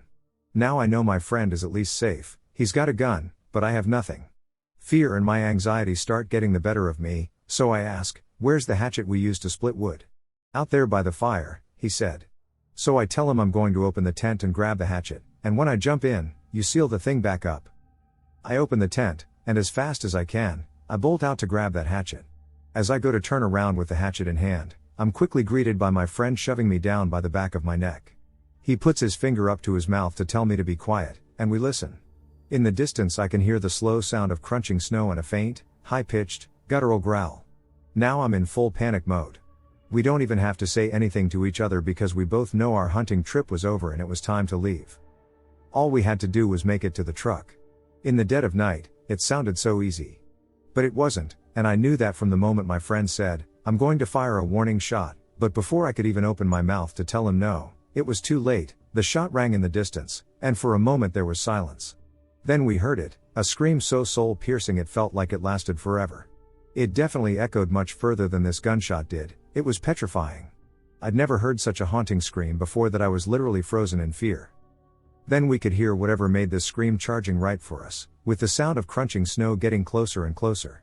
We looked at each other and just ran in the direction of the truck, frantically sprinting and calling out to each other to make sure the other hadn't fallen behind. We're almost there, we kept telling each other as we were weaving through trees, making a beeline to the truck, trying to ignore the sound of this growl that sounds like it's right in my ear, but I can see the truck, we're going to make it, we're getting out of here. As we come up to the truck, my friend makes it to his side and unlocks both the passenger and driver sides at the same time. As I open the door, he does too at the same time, and then he's gone in a flash of white. This thing had gotten him, running at him with such force that when it tackled him, it shook the truck side to side. I stood there in shock. I called out to him, but all I could hear were screams and a couple gunshots and then dead silence again.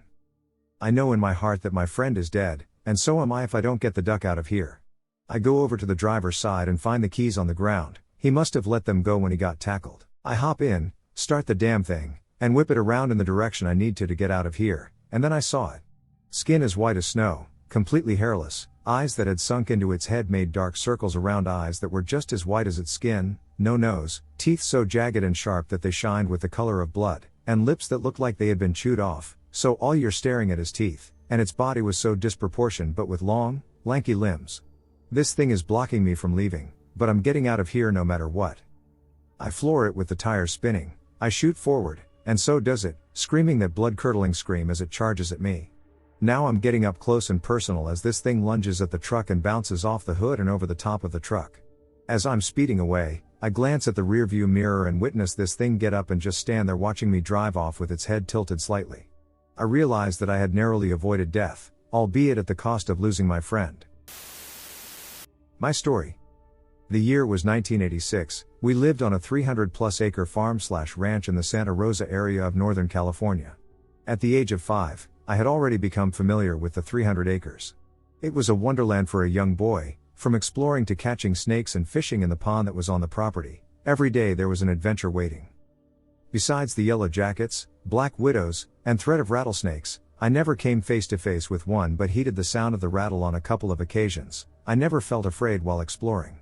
One strange detail that stands out is that finding the carcasses of fawns on the property was common, possibly serving as a food source for the character who appears later in the story. The property consisted of 2 houses, each located approximately half a mile apart. We lived in the lower house. My aunt was the live-in caretaker for the elderly property owner in the upper house. I had my own room in the back of the house. It was a small elevated single-story surrounded by a small fruit tree orchard. My parents had converted the small garage at the front of the house into their bedroom, so our rooms were at opposite sides of the house. Outside my window, about 50 feet from the house, was a large-sized steel satellite dish, 6 or 7 feet tall/wide. The satellite dish is where the encounter starts. One night I was awakened by a loud bang and the sound of something being shaken. I remember being too afraid to get up and run to my parents' room. The noises would periodically happen. I had told my parents about it, and my dad told me it was probably just one of the cows. A few times I found them trying to eat the fruit off the trees if someone had left the gate open. I started hearing other noises too, hoots and grunts. I knew all of the animals that called the land home. It wasn't a cow, dog, or barn owl. One day I was messing around behind the house, and I threw a decent-sized rock at the satellite dish. The sound it made froze me. It was the same sound I was hearing at night while lying in my bed, balled up under the covers, scared lol. The sound I heard was the violent shaking of the large satellite dish. The day it happened my father wasn't home, so it had to have been a weekday. I didn't go to school that day. I remember lying on the couch watching morning cartoons on one of the 5 TV channels we got. At some point I fell asleep, one of those good naps you have when you're a kid. The entry door was in the living room. It was a double-pane sliding glass door. The couch was against the wall across from the sliding door. If you were lying on the couch, you could look across the room out the door. Outside the door there was a decent-sized wooden deck. I awoke from my nap, rolled to my side, and looked out the door. That's when I saw him. I say him because I don't recall seeing any breasts on the creature. He was hunched over looking in the door at me. His face was pressed close to the glass. His stature was so big he drowned out the early afternoon sun that usually shone through the door and illuminated the living room. Take your forearm and cover your eyes. Now bend your neck so you can see under your forearm. That's exactly how he looked. He was so tall he had to bend over to look in the 7 feet tall glass door. His hair was mid-length. It wasn't dark brown but more of a lighter color. If I had to describe it, I'd say German Shepherd or raccoon gray or pepper with some splotches of light brown/tan. His facial features looked more animal than man. He didn't look like a Neanderthal. Strangely, I wasn't scared, not one bit. I had no idea of what a Sasquatch or Bigfoot was. My 5-year-old self had no goddamn idea. I watched him, watching me, for a few more seconds, and then it clicked. The Easter Bunny was here. I jumped up off the couch and ran towards my parents' room, where my mother was, yelling at my mother to come quick. He's here, the Easter Bunny's here. By the time I had gotten her and we returned to the living room, he was gone. I excitedly explained to her what I had seen. We went outside on the deck, but the Easter Bunny and his basket of goodies had slipped away. One evening a few months later I heard a commotion in the kitchen. I ran out of my room to find my sister, who was 3 or 4 at the time, was getting her evening bath in the kitchen sink. The sink was big enough for us kids to bathe in it when we were small, like the size of the utility sinks that are common today. She said that she saw a bear looking in the window at her. The bottom of the window had to be 7 or 8 feet off the ground. It must have been a tall bear, lol. I saw him one more time before we moved away from the property. After the elderly property owner passed away, we moved into the upper house, probably a year after my first encounter.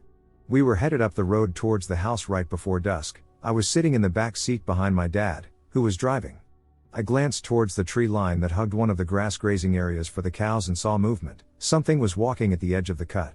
I recognized the color and size. It was him. He quickly cut into the forest, gone before I could point him out to everyone in the car. It wasn't until we rented the big bulky VHS player and a copy of Harry and the Hendersons a few years later that it finally clicked what I saw/experienced. It's been almost 40 years. I hope he is still cruising around the ranch. Maybe one day I'll go back and find out for myself. Terrifying encounter with a cryptid creature. This is a story I've neglected to tell for a couple of years. To provide some background, I grew up in a small town located just inside the Pine Barrens in southern New Jersey. There's a huge difference between North and South Jersey, with South Jersey being the much nicer part. The Pine Barrens is a huge national forest that is not very populated and has few roads.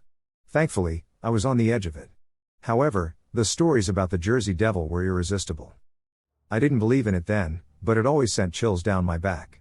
The story goes that a mother who lived in a small house in the Pine Barrens in the 1700s had 12 children, and when she found out she was going to have 13, she cursed the child and called it the devil. The baby was born but came out as a monster with hooves, a horse-like body, wings, and glowing red eyes. The thing flew out of the house and was never seen again. But over the past 250 years, people have claimed to see a horrible creature in the woods, attacking livestock, or hear its blood-curdling scream. Several people have actually gone missing. But I was a skeptic of this. It was merely a captivating tale intended to frighten others. But anyway, enough of that, back to the story. So back in 2014 in December when I was 16 and a junior in high school, my friends and I were planning to have a night game of airsoft deep back in my woods where we usually play in the day. Airsoft is similar to paintball but better in my opinion. So I had 18 people, including myself, at my house getting ready to go back. As a precaution, we taped flashlights to our guns so we can see where we are going and all that. We started our 30-minute walk along a small path in the woods that eventually led to this opening of dirt. It's sort of like a square with low land in the clearing, and you'd have to walk up out of the clearing to get in the woods. It's topped with dirt on the edges and tall grass in the center. Anyway, it was already pitch black outside with no moonlight since it was a cloudy night. The chill in the air created a creepy vibe for me while I was back there in the dark. It's one thing to describe the creepiness of the woods at night. It's another thing to actually experience it. The tall, thick trees made it even darker, and never in my life had I been in such darkness. But it was kind of cool. Holding my airsoft rifle in my hand gave me some comfort. It may shoot plastic pellets, but these things can seriously hurt someone without proper protection. We finally reached where we were going to play, and it was a little brighter because of the clearing but still eerily dark. We quickly finished getting ready, split up into teams, and went to each side of the clearing that we call the pit. We played, and 2 hours passed by, and we were having a lot of fun, being decked out with a tactical vest, urban camo, a black bandana, and long black cargo pants really made me hard to spot without my flashlight on. It was about 11 p.m., and we were getting ready to play our last game. It was going to be teams of 2 guys, making 9 teams of 2 starting all over the pit. When you shoot someone, you tag them, and they are then on your team. It went like that all the way until only one person remained against 17 guys. Keep in mind that we do play into the sides of the woods too. I was on a team with my friend Mike, and we started a little back into the woods. I forgot to mention earlier that we all had walkie-talkies but only used them for emergencies. So the game started, and Mike and I decided to hide a little bit further back in the woods so we'd be the last team of 2 against 16 guys. Hearing the yelling and shooting up ahead was pretty creepy. We were lying down facing the pit. 20 minutes passed by, and things got quiet. Mike and I thought that they had all shot each other, and it's us against them now. We were alert now, waiting for them. As we waited with our guns aiming, scanning the area, I faintly heard rustling back behind us. I quickly spun around onto my back and tried to see who was sneaking up on us. Nothing. Remember, our flashlights are turned off, so our eyes have adjusted pretty well to the darkness, but it was still very dark. I keep looking behind us, and there it is again, except louder. Now Mike was turned around too, with me looking in the same direction. You can hear leaves rustling and branches snapping here and there. I was confused at first. But that's when we heard the footsteps. It was strange, very strange. These were not quiet, light footsteps like a person. These were deep and very heavy. Whatever or whoever it was, they had to be freaking huge. I looked at Mike, who was already looking right at me. I could tell he's a little startled and shaken up, as was I. Being out there in the deep, dark woods at night is terrifying when there is only one person with you. But we waited, as scared as we We were curious. Was it a deer? It couldn't have been. I thought for a second about how a bear was spotted around here last year, but I brushed that off knowing there's almost no bear in southern New Jersey. So what could it be? The footprints had to be no more than 50 yards away. It was pretty damn close. I told Mike to stand up to get ready to leave. But what I did next, I look back on as being a terrible idea. I said in a loud whisper, "Guys, is that you? Who's back there?" No response. But the sound stopped. About a minute of footsteps approaching us and nothing. It was dead silent. Another minute passed by of no movement and no sounds. But then, just as I was about to tell Mike we should leave, that's when I saw it. The sight of two radiant, piercing red eyes filled my vision. And they were ducking huge. They had to be at least 10 feet above the ground. It was now much closer to us, maybe about 35 yards. I swear I could hear it breathe out very deeply. The red eyes just stared right at us, not moving at all. I was frozen in fear. Mike was in shock and was literally shaking so badly. I remember him telling me that he was a believer in the Jersey Devil. My mind had stopped working. All I could do was stare back at those glowing eyes, paralyzed by fear. Chills ran all over my body. My eyes were as wide as they could be. About 30 seconds passed of silence and staring. All of a sudden, it started moving again. It didn't turn its back on us. This was no person or no bear. Its footprints were unbelievably deep. I would have guessed it was at least a couple 100 pounds, maybe even 1,000. I don't know. As it started moving towards us, my eyes filled with fear and panic. Mike was starting to sob. I should have run when I saw those eyes. I had to do something. I remembered my flashlight. It was a powerful LED flashlight. With my arms shaking so badly, I pointed my rifle right at the eyes and turned the flashlight on.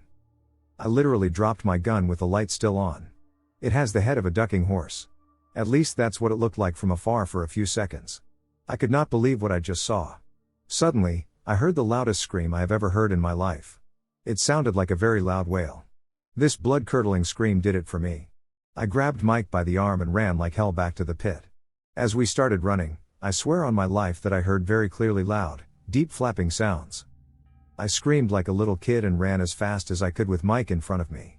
We hit the trail, not caring about my airsoft gun. I didn't even realize we didn't see any of the others along the way. The run felt like forever.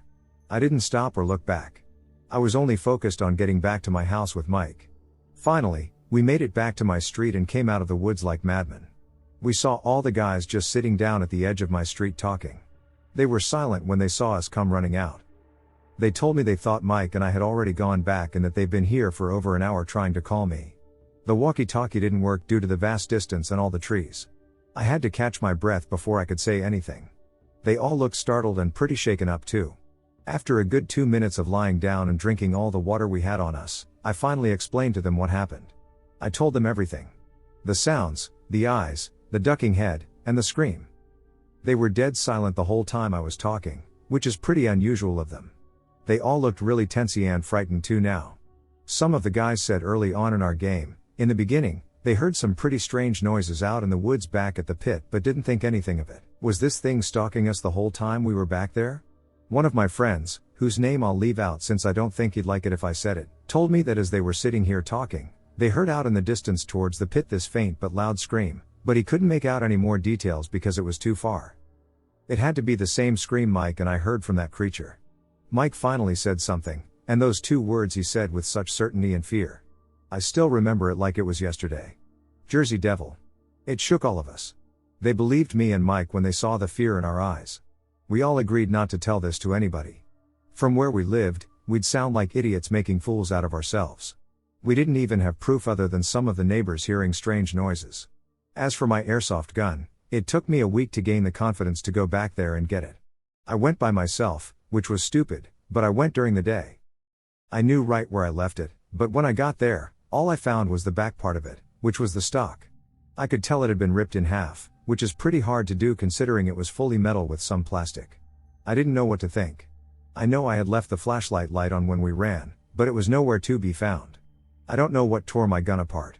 But I do know not many animals live in the Pine Barrens that can do that. Regrettably, I neglected to take a picture of it, and I had no intention of returning there. None of us have returned to the pit. Mike was pretty shaken up for a couple of days, and we didn't tell our parents. Mike and I have moved on with our lives and are still best friends, and for 3 years never told anyone about it. Every now and then when he and I hung out, we talked about that night. That cold, chilling night in December of 2014. What happened that night has turned me into a believer of the Jersey Devil. Just saying it makes me shake. I am aware that there will be those who doubt this story and dismiss it as nonsense. And I used to be like them. But there's no doubt, I know what Mike and I saw. What happened, happened. I sometimes look out into the woods from my window at that old trail that leads to the pit, and all I can think of is, never again will I tread down the trail knowing what's out there. I have not returned to the pit ever since I went back to get my gun. But I know somewhere out there in the Pine Barrens exists a horrifying creature I never want to see again.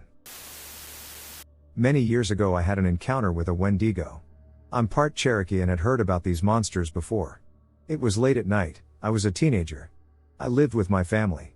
We had a few dogs, and they needed to go outside before bed. One of the dogs would only go in our backyard. One of my family members opened the back door, and immediately the dog became aggressive, a dog that had never shown aggression before or after this night. Just as fast as she became aggressive, she became scared and ran back inside. I had just kicked my boots off after wearing them all day and was about to change out of my jeans when this happened. I quickly put my boots back on and grab a flashlight and a large club I had recently made. I book it out to the back of our house and just stop dead in my tracks. I don't see anything, and I don't hear anything, but something was there. I could feel the presence of pure evil. Then I see a shadow moving, and it's huge. This shadow was easily 8 feet tall, vaguely humanoid, but had these massive antlers. Normally my flashlight is able to illuminate everything pretty well. Tonight I couldn't even see my hand in front of my face. It was like the light was going into a void. My eyes adjusted to the low light, with only starlight letting me see it all. I stand there for what seemed like an eternity as I watch the figure search a workbench before it stops. The figure looks straight forward before turning around to face me. Turning to reveal glowing red eyes. The figure and I stare at each other for what must have been only a moment but felt like lifetimes. I know that showing fear in this situation is only going to kill me and fighting is a death sentence. But for some reason, I lifted the club and pointed it at the figure. The figure looks at the club and looks back into my eyes before slowly nodding its head up and down a few times. I see my flashlight turn off in my peripheral vision.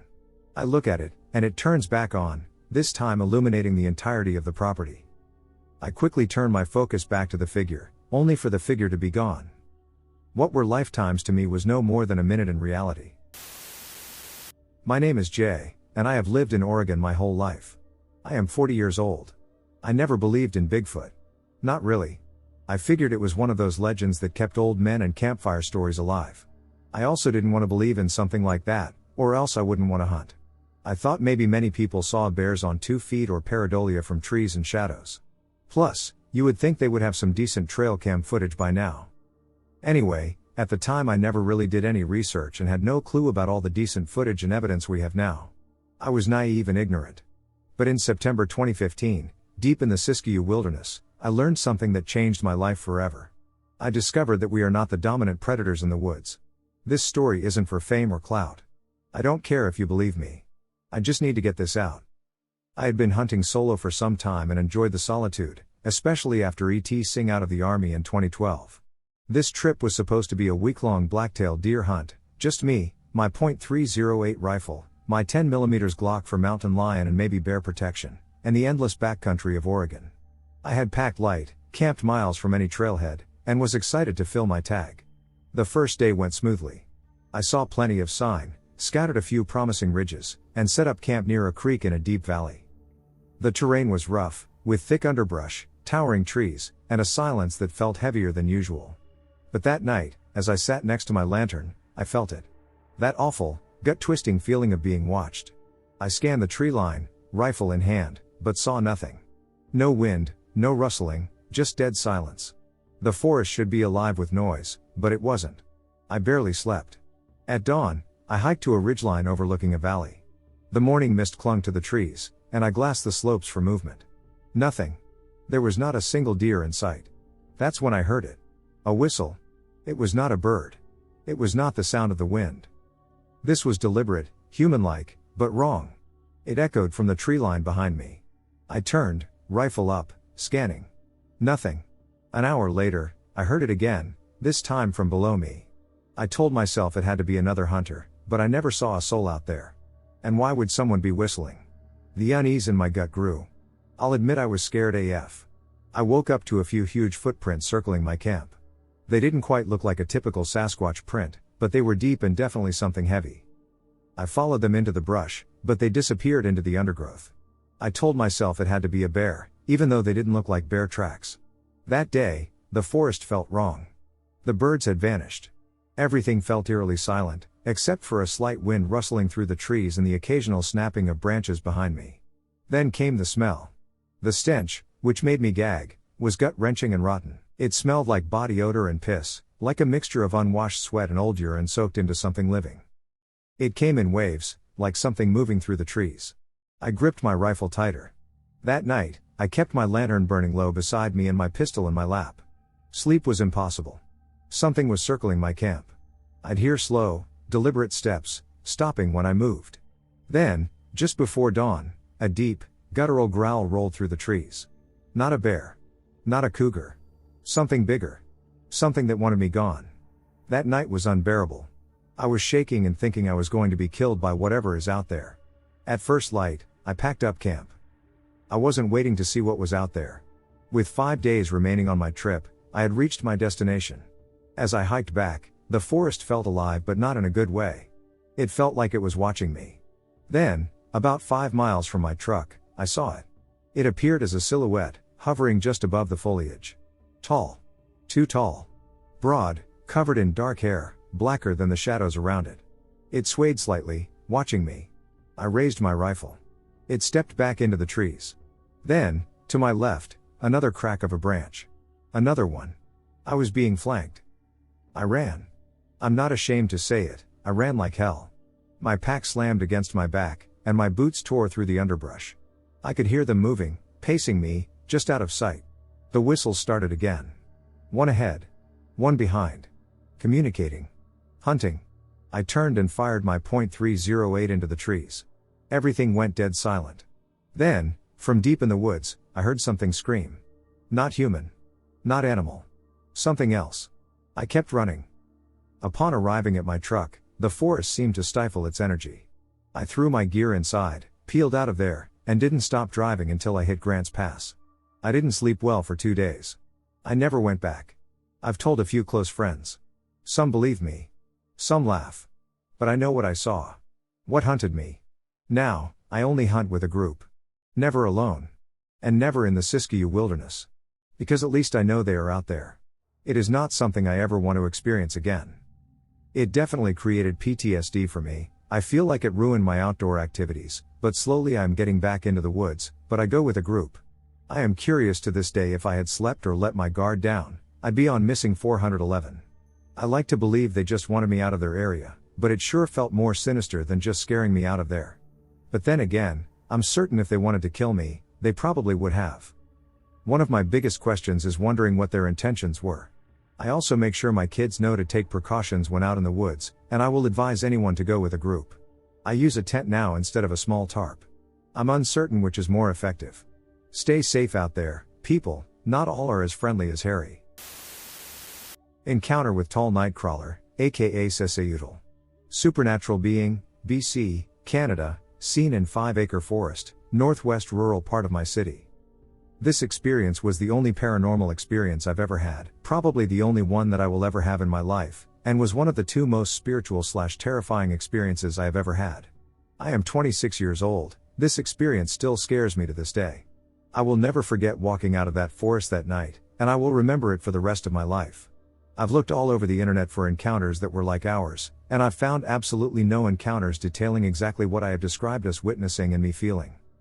Back in 2010 in the lower mainland/Fraser Valley, British Columbia, Canada, approximately in early October or mid-October when I was 16, I am 26 years old now, my old friend lived in the northwest rural part of my city, and his backyard had 5 acres of forest with a few houses surrounded in the distance around the outskirts of the 5 acres.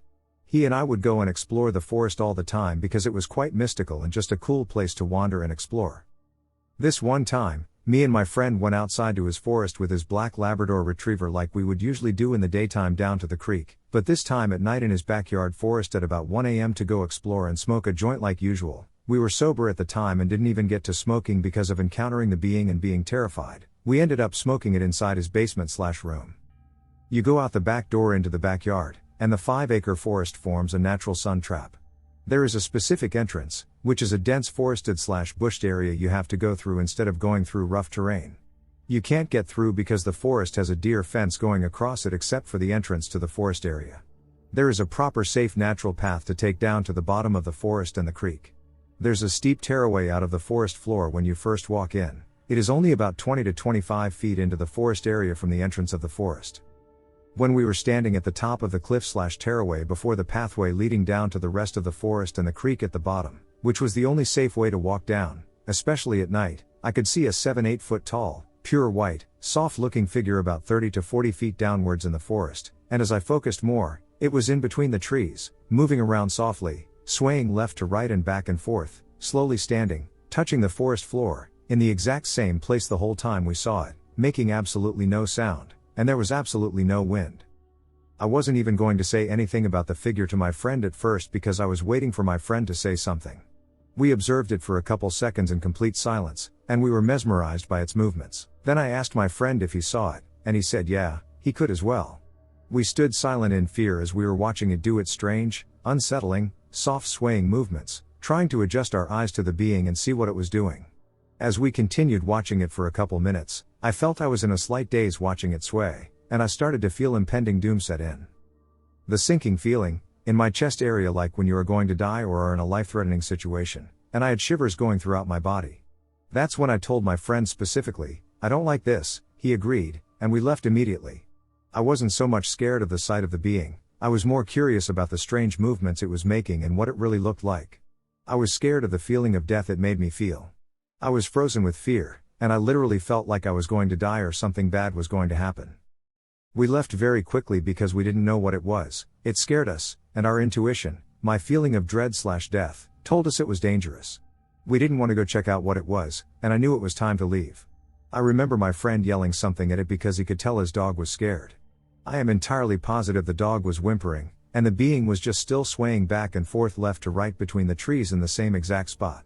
Almost immediately after we got out of the forest, left the entrance of the forest, which we were not far from, it felt like a huge weight had been lifted off my shoulders, and the feeling of dread left pretty much immediately. It was so white it looked like it was almost shining, but it wasn't because it wasn't giving off any light of any sort or illuminating the ground or trees around it. You could see the shadow being cast on it while it was swaying in the pitch-black forest like it was a real animal. It appeared to be opaque. It looked solid enough to the point where you couldn't see through it at all. It was solid white. It appeared to be three-dimensional.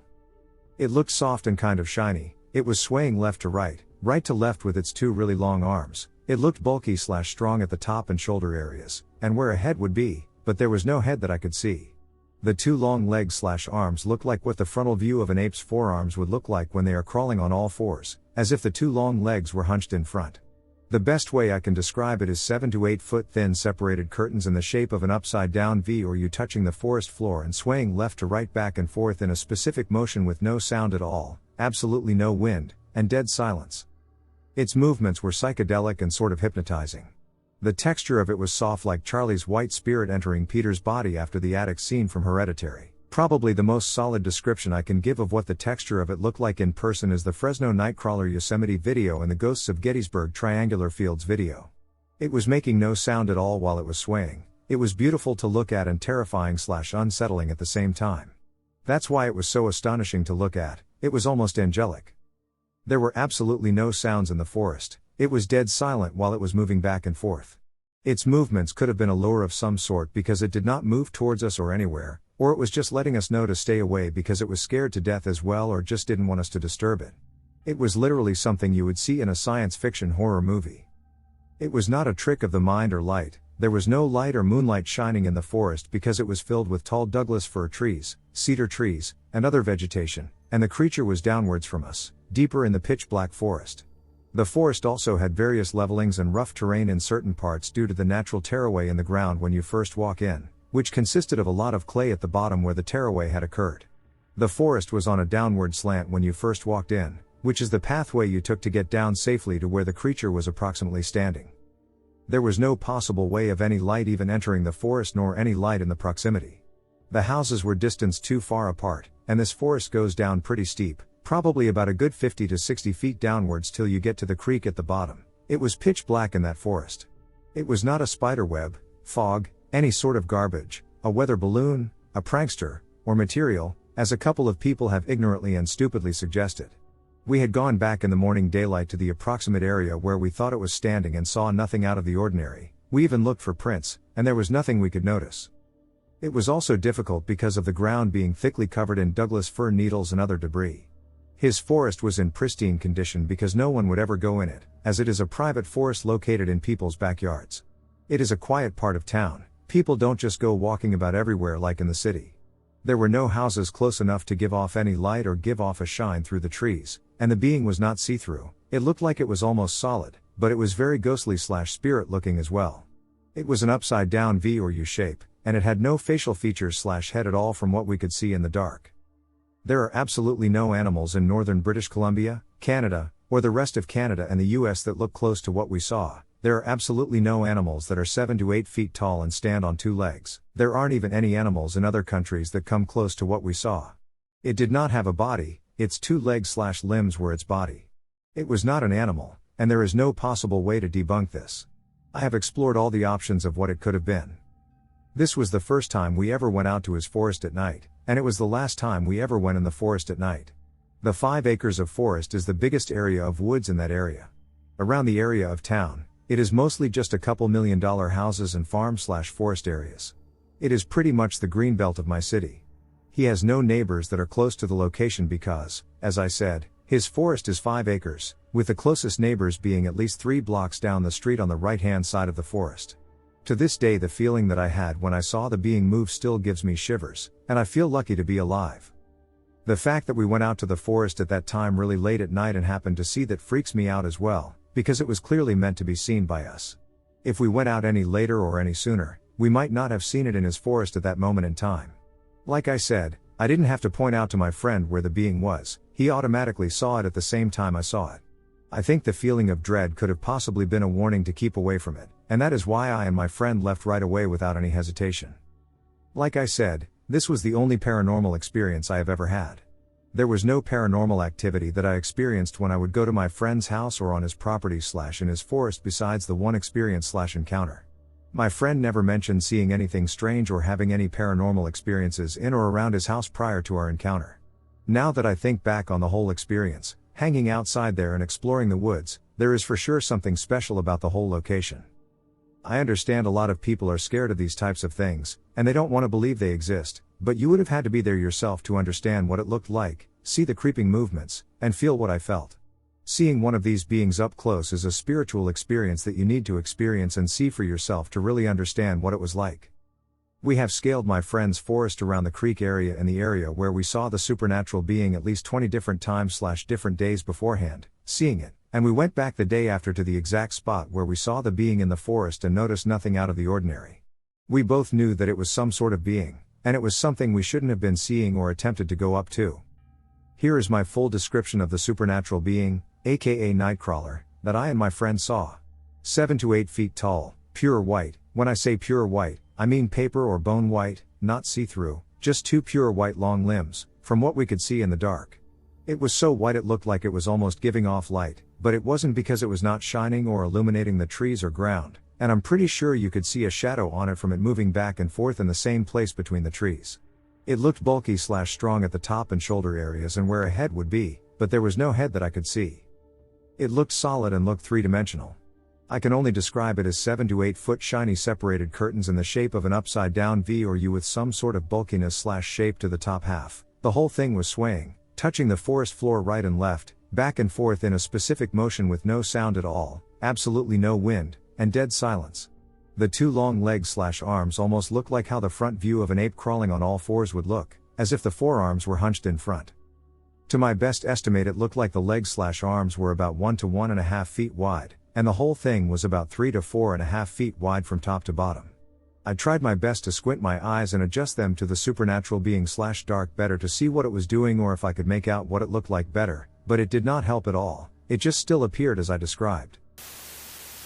What did I see? Looking for answers. I had some more weird shit happen last night. I took my 2 dogs for walks.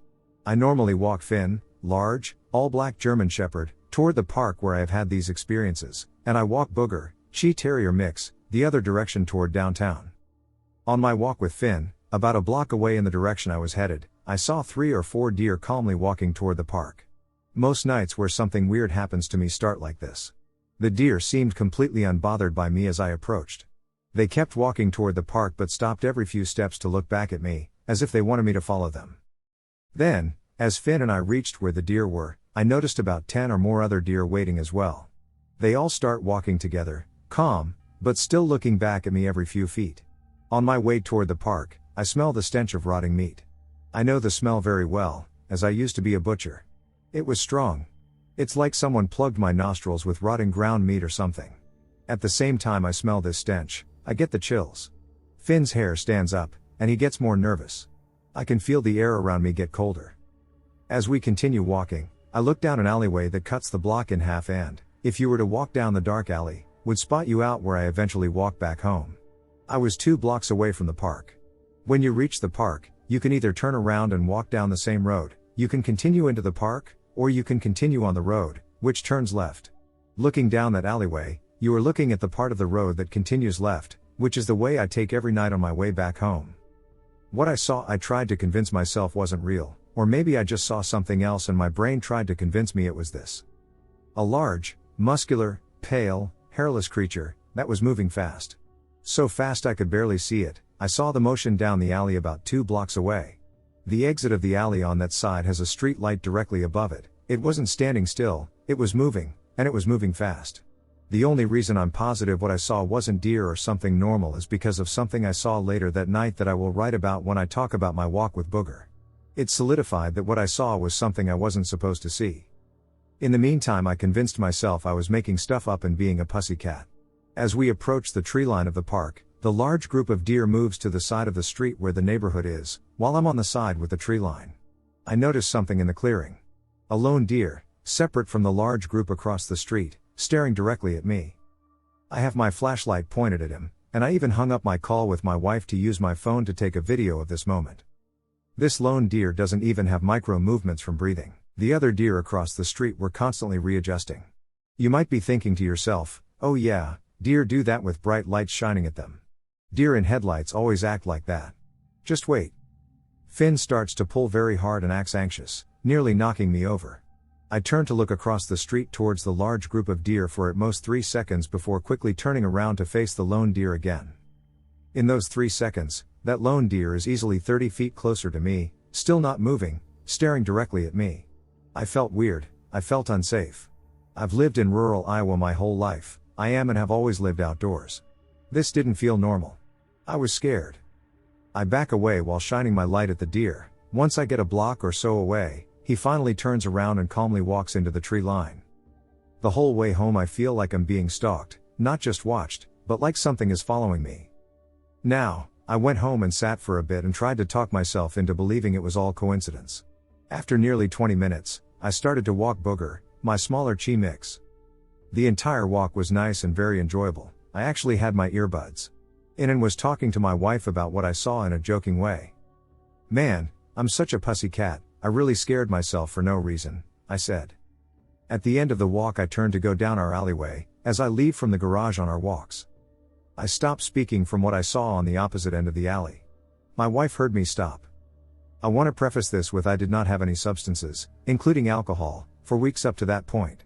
The most I ever do in that department is a few beers, or I'll use some weed to ease anxiety if life is getting hard. I have no mental conditions that will cause me to hallucinate. The most I have is a personality disorder resulting from trauma that I've been overcoming quickly this last year. I saw 2 large, muscular, pale, hairless creatures walking like apes at the end of the alley. The same thing I thought I saw with a Finn, this time not going fast, much closer, and it felt intentional. I saw them walk across the street very slowly, staring directly at me. These were not deer. They didn't have long faces like deer, they didn't have fur or tails, and they didn't walk like deer. They weren't slender like a deer. My first thought was honestly that I was looking at 2 hairless male lions. In the middle of Iowa. I stood there, paralyzed with fear, well after they had left my sight. 15 seconds later, I finally get the courage to walk the few feet into the garage, When I take my first step, I see a third one. Slowly meandering across the street. Staring at me. Booger noticed him too and started growling. I ran to the door and watched the garage shut all the way. The entire night, Finn guarded the bedroom door. He never does that. He sat staring at the door all night. Booger stared at the windows all night. He never does that either. This happened to me on Monday, May 13, 2024. I don't know what to think. What was this Michigan cryptid? Hi. I would like to share some details about a story my brother told me that occurred in 2018. For starters, we live in northern Michigan, not the Upper Peninsula, just the tip of the mitt, and this occurred at our local high school. The school is back on a road that goes through the country parts of town, and it's surrounded by woods and cornfields. Okay, so here's what I can remember from the story. My brother and some of his friends were playing basketball at the HS around 11:30 p.m. The doors to the school automatically locked, so they had gotten in before that and just stayed when they did lock. He said that the first strange occurrence happened when all of them went to a vending machine in the school and then returned to play basketball in the gym. I think the story goes that my brother had gone back to the vending machine by himself, and there was suddenly a chair sitting right in front of it, placed in the light. None of them had left the gym, and it was not like that when they left. Later on they were walking around the school and kept hearing weird noises. They eventually went into the auditorium, which was huge, shined their light around, and caught a glimpse of what looked like a person standing all the way up in the booth looking back at them. That freaked them TF out, and they decided to leave. Two of my brother's friends left, but he stayed behind for a few minutes to talk with his friend. They were both sitting in his friend's truck talking, and they kept hearing growling and rustling coming from the nearby woods. I believe it was when they saw a tall figure in the cornfields that they decided to skrrrt away. My brother got back into his car and pulled out first. He said that the thing had been at the very far end of the cornfield, and when they started driving, it started running towards them across the field. He said it took no less than 10 seconds for it to run across the entire thing. He also described it as being maybe 8 to 10 feet tall and very skinny. So my brother gets out of the parking lot and turns onto the main road and looks in his rearview mirror. He said that when he looked in the mirror, the creature was just standing there staring at him. He said it was very pale and had no face. Like there were pits in its face where its features should have been, but there were no actual features on its face. He said that the moment they locked eyes, time just stopped and his entire life flashed before his eyes. While some may interpret this as a metaphor, he claimed to have witnessed a vivid montage of moments from his entire life up to that point, playing out in his mind for what felt like an instant. I believe his friend, who was behind him, also experienced something or witnessed an event, but I can't recall the details of what it was or if that part actually occurred. After that, there was something about them going to a gas station, and weird things were happening there, I think. He spoke to an older female coworker who was one of his best friends. She said she had seen something that matched the same description all the way on the other side of town at the dunes. She said she was there at night with some friends, and they saw a very, very tall, skinny figure walking along the beach, and they were like, what the duck is that? I can't remember if she said it had no face because I'm not sure if she got a chance to see that part. Also most likely unrelated but still interesting nonetheless, the night that happened to my brother I had been experiencing horrible anxiety and could not sleep because it sounded like there was something scratching at my window. I was a younger kid at the time, but that night was uncharacteristic and uniquely frightening. I ended up waking my parents up because I was deathly afraid, and I never did that. The next morning, I listened to my brother recount this story on the phone with my mom for about 3 hours. To this day he swears this all happened, and I believe him because he is quite literally filled with terror when anyone brings it up. I've asked him to talk about it years later, and he only did once because he never wants to get into it all. He works in law enforcement and has seen some things, but this seems like it legitimately traumatized him. He swears on his life that he did not take any drugs that night, as my family initially suspected he might have. I know my brother, and this is one story I wholeheartedly trust him on. So, any ideas on what this northern Michigan cryptid could have been?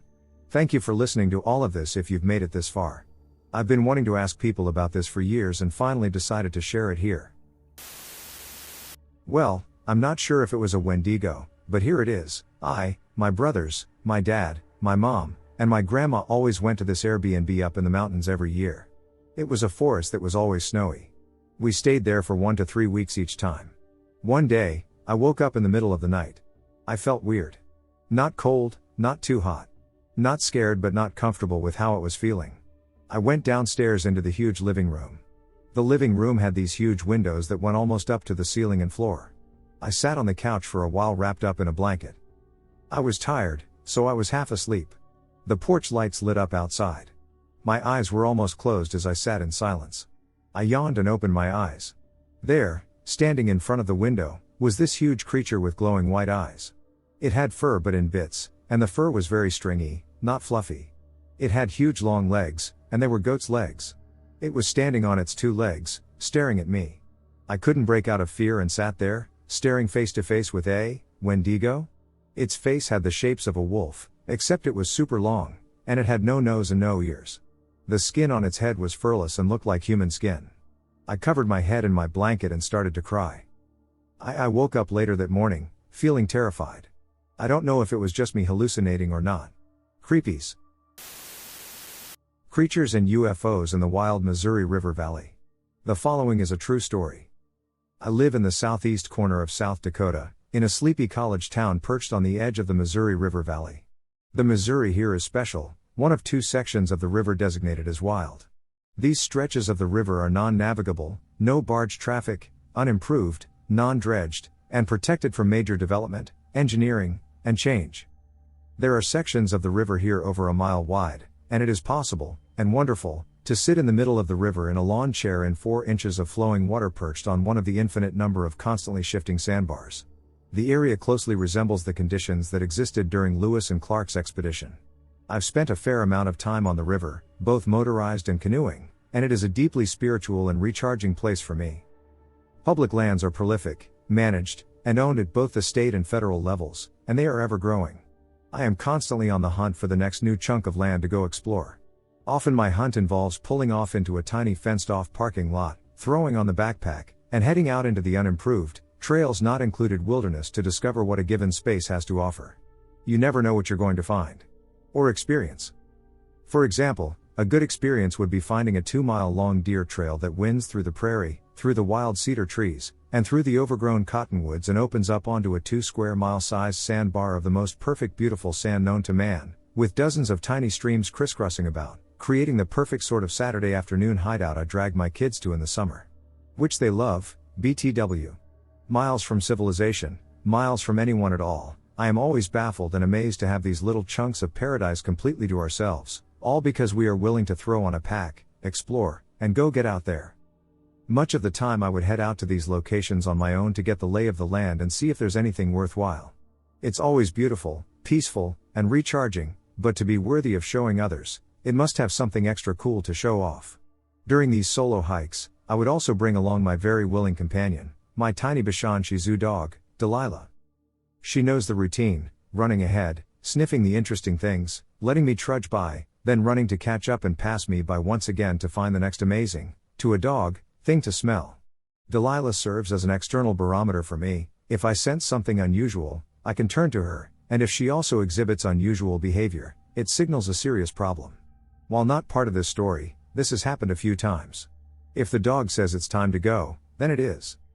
And thus occasionally the inexplicable occurs. UFOs, odd lights, odd sounds, inexplicable fear, the Oz factor, animals behaving oddly, weird creatures, and just downright unexplainable things. The northern side of the river in South Dakota is characterized by prairie, which was formed by Ice Age glaciers that scoured the land and melted away approximately 12,000 years ago. The river valley resulted from this meltwater runoff. The northern Nebraska side consists of ancient sandhills, blown into place 100,000 years ago. The land is hilly and curvy, alternating between sandy farmland, cattle grazing, cottonwood and cedar trees by the river, and some very old hardwood forested areas full of ancient oaks and such. There are large tracts of land largely undisturbed by man, often only used for game production and some light hunting. Some areas are nearly impassable, and I'm convinced that there are places where man has never set foot. Plenty of places to hide out of sight of man and beast. To set the scene for our story, which takes place in the fall of 2020, my kids accosted me late on a Saturday night and declared, "Dad, river road trip." There are 4 of us, me, the dad figure, my 15-year-old son, and my 2 daughters, 13 and 10. This reoccurring fun consists of all of us piling into my car, stopping at the gas station, gassing up, loading up with junk food and drink, cranking tunes, and heading out into the darkness of the river valley, where I can show them yet another spooky late-night road they haven't seen before. Our standard operating procedure is for me to get us on location, and once we turn off the main highway, I surrender the driver's seat to my son so he can get some much needed night driving experience. We normally encounter exactly 0 cars over the course of a multi-hour drive. These are barely maintained sandy gravel backroads, miles and miles that snake along one side of the river or the other. There are lots of dead ends where the road quality slowly drops off, eventually leading to paths only passable with 4WD, if that. That night, we crossed the New Castle Bridge into Nebraska, traveled west past the tiny village of Maskell, then turned right at Obert and continued north toward the river. These roads are extra spooky, winding through old-growth forest with minimal civilization, with only the seldom yard light to mark our passage. There are several square miles of old-growth forest in this area, once again with many locations not visited by man in a long time, if ever. I have driven this space several times and done quite a bit of hiking as well. There's no great river access, per se, no place to park and hike out onto a sandbar, but the forest areas offer up their own worthwhile, unique experience. A side note, and I think this is important to know, I'm a spiritual guy. I believe in the paranormal because I have experienced it. Repeatedly. Recently. It is a well accepted and known part of my life. I'm open to it, in touch with it, and even actively invited into my life. By association, so are my kids. Be it yet once again surrounded by the deafening silence of the Oz factor, seeing UFOs, ghost hunting, or some other aspect of non-stop non-standard reality synchronicity, I live a life full of things I can't quite explain but nonetheless constantly seek out. My oldest daughter, Josie, is especially in tune with things along with me. She sees and feels the things I do, even when no one else does. I mention this because the second we turned off the main highways and started heading into the darkness of the trees, Josie immediately got anxious and expressed as much, so much so she went from having fun to dad, turn around and go home. Now I'm a big think safety sort of father, and while I subject my kids to ridiculousness on a regular basis, I generally do so in a fashion where we all make it home in one piece, largely trauma-free. She was sitting in the back with Hazel, the youngest, and I stopped the car to give her, everyone, really, a little pep talk. Josie, here's the thing, I feel it, too, okay?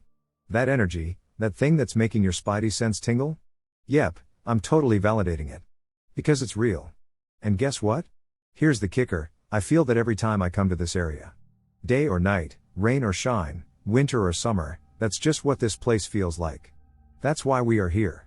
And while I can't promise that nothing will happen, I can promise you this, I will do all I can to keep you safe, and you know me, I really do my damnedest to keep you safe, and I normally succeed. So, good to go? Going to be okay? She agreed, but just barely. I had an ace in my pocket, though, and I knew she'd be okay. I'll refer you to my map again at this point. The above exchange happened right by Obert, and we continued heading north towards the river, the car quieter, the tension higher, and Josie on alert times 10. Once we navigated through the majority of the initial trees and hills and reached the flat river bottom, I took control. I stopped the car, looked at Brody, said, "Your turn," and hopped out. But instead of going shotgun, I went to the back door by Josie, opened said door, and barked, "You get shotgun." Now I love this setup. Everyone wins. The 10-year-old is beside herself because she gets to sit with dad in the back seat. I'm still way cool to her, thank God. Brody gets to drive. Josie gets the coveted shotgun. And I get to keep my mouth shut, eat my junk food, hang with my youngest, and best of all, I get to sit and watch a rarely seen insider's view of Brody and Josie being brother and sister, getting along, and living life large. Really, at this point my job is to not screw it up. Watching them in the front seat is like a preview of who they already are, a view into a part of their life I just don't get to see much. The best case scenario is they forget I'm in the car, which they largely do other than my occasional random, necessary, backseat navigation of go left, go right, and don't drive into that ditch. Occasionally, we pause in our journey, and I encourage everyone to exit the car to enjoy the sights, which may include the pristine star-filled night sky, the gloomy river water, the distant city lights, or any other unforeseen point of interest. All in all, it takes several hours to travel these few scant miles. I navigated us around the river bottom, up out of the valley, and back up into the trees until I had Brody take a right turn and park, in the middle of the road, no traffic, right? So we could take another breather. I needed to pee, and it was also time to change drivers in preparation for our journey back home. At this point we are at the location labeled Why Not Public Schools on the map. Why is it labeled that? Why oh why indeed, Google Maps. I hopped out of the car, kicked Josie to the back seat, and let Brody reclaim shotgun. I stood outside of the car for a bit, taking in the moment, listening to laughter and music from within the car, and purposefully invoking a deep stoic moment of real appreciation. I live for these moments, reinforcing my deep connection with my kids, away from the rat race, getting us together, and getting us happy. Such great energy to experience. I was reveling in it, experiencing some great deep internal affirmation and satisfaction with life. I was feeling downright proud to have them there with me, sharing with them the life and experiences I love to have. Now this moment goes back to my spirituality. Realizing I was having a moment, I wanted to take advantage of the rush of positive energy I was feeling. I took a few deep breaths, relaxed my body, cleared my mind, and reached out to the world, heightening my senses and connecting with the environment around me, projecting my thoughts and emotions into the stillness. CE5, anyone? Here we are. We come in peace. Yes, I laugh at myself, but this is what I tend to project.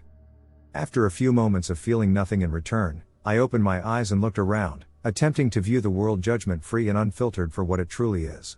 The night was clear, a new moon, no wind, above freezing but cool and crisp.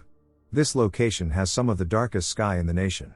The Milky Way stretched horizon to horizon, and the whole sky glowed, so much so that trees and other objects showed as dark, black silhouettes against the slightly lighter night sky. This will be important soon. Satisfied and having enjoyed my moment, I returned to the car. I intended to reverse the car, turn south, reach the intersection with the highway, and then head home. As I got settled in the driver's seat, Brody said, "What's that?" He was peering out the windshield and down the road in front of us. This alerted Josie and me as well, and all three of us were drawn to look down the road, maybe all of 50 to 60 feet in front of the car. To our right was an open space, and to our left was a tree-filled draw. The road in front of us dipped down slightly and then rose again to gain a bit of elevation. What we could see was just up the incline of the road, so the headlights illuminated the road but did not reach further up the hill, creating a stark contrast between the illuminated area and the darkness. And I'll drive this home, I've had some very odd experiences in the woods in this area over many outings over many years. To the north of this location is a huge section of forest with no open roads or paths. I've been in there, however, and more than once experienced a deeply intense Oz factor. Maybe even some missing time, i.e., hiking into the space early in the day and ending up getting back to my car much later in the day than I should have. Odd noises. Tree structures and seeing things out of the corner of my eye. That deep sense of being watched, of not being alone, of a presence of some sort, of the hair on the back of your neck standing up. It goes beyond that, too. There's history here. Most of the houses, farms, and homesteads within and bordering the forested spots in this area are empty, long ago deserted. People can't, or won't, live here. This area has a reputation. It just feels that this land does not belong to the people. That's the direction this stuff was coming from, and it surprised me not at all that we were having the first of 3 odd experiences in this spot, apparently originating from that holler of trees. My brain could not make sense of what it was seeing. Crossing from north to south, right to left, low on the road, all of 2 feet or so tall, right on the edge of the headlights, were brown and tan blurs? Slightly transparent but with the occasional kind of body part? Legs? A head, eyes? Maybe? It had the appearance of one continuous blur of fast-moving confusion where no given detail ever solidified into something recognizable.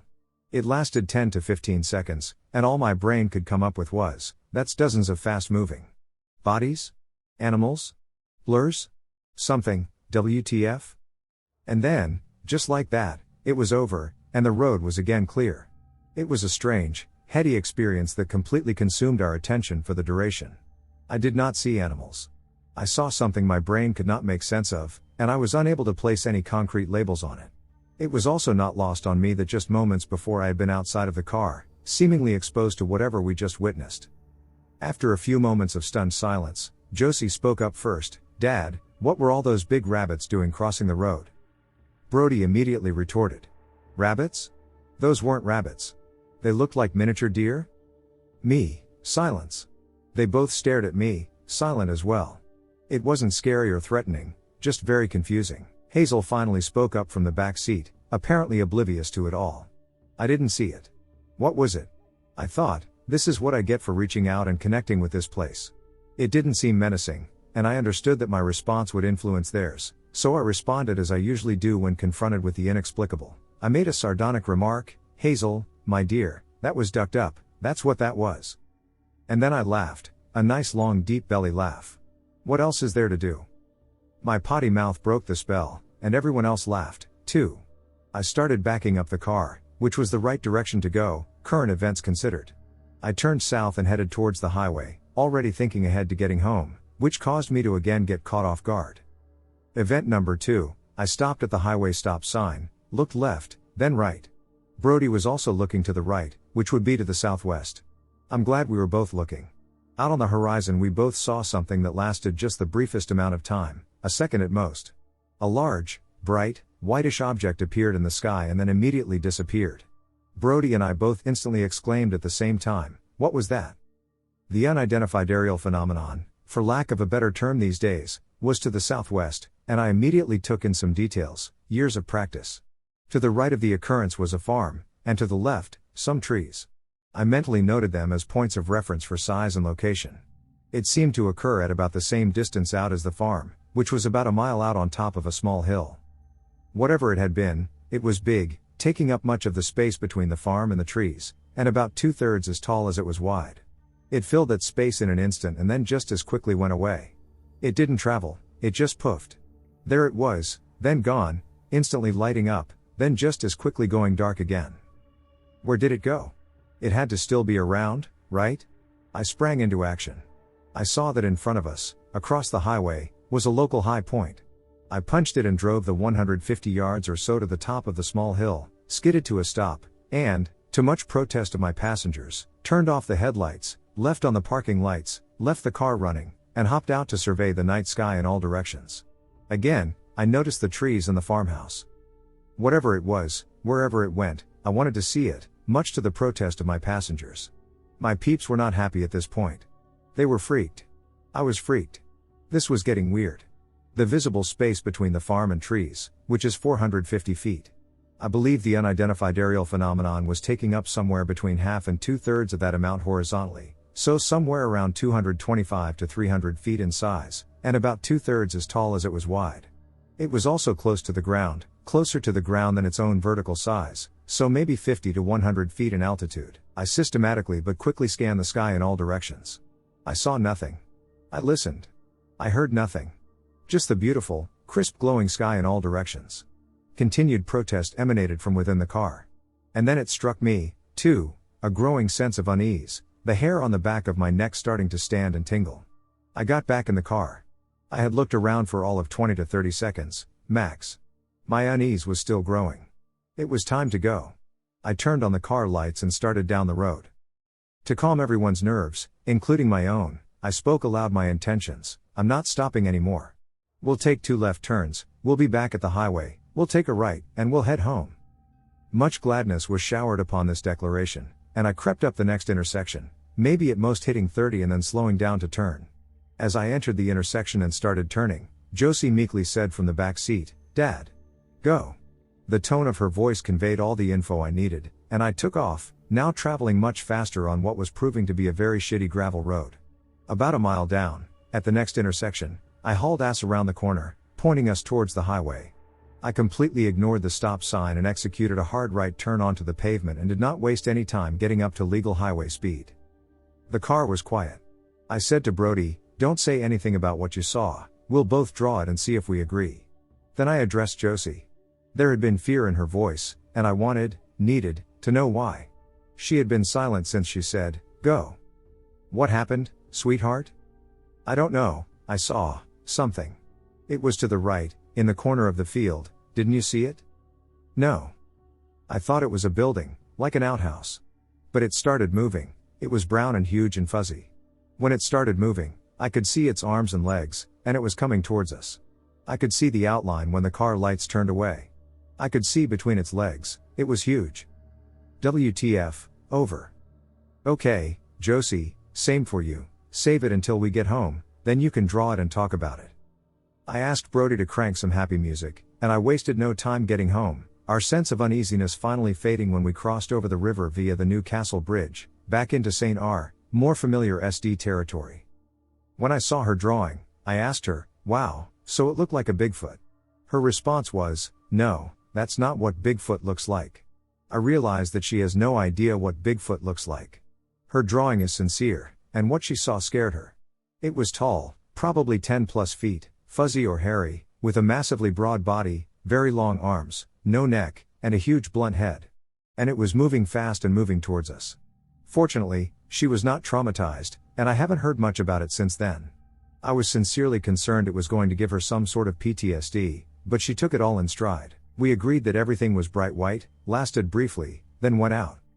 To add oddity to oddity, not only did these three things happen in rapid succession, but they all seemed to focus on the same general location, and finally, the left-hand corner at the bottom was where Josie saw the creature.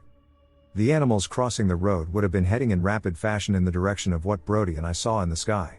Josie's creature came from the same direction as whatever we saw. In a stroke of synchronicity, as is prone to happen in my life, I came upon an article a few days later about a Russian UFO incident known as the Jellyfish UFO/Pietrzavodsk phenomenon that included a photo of said supposed UFO.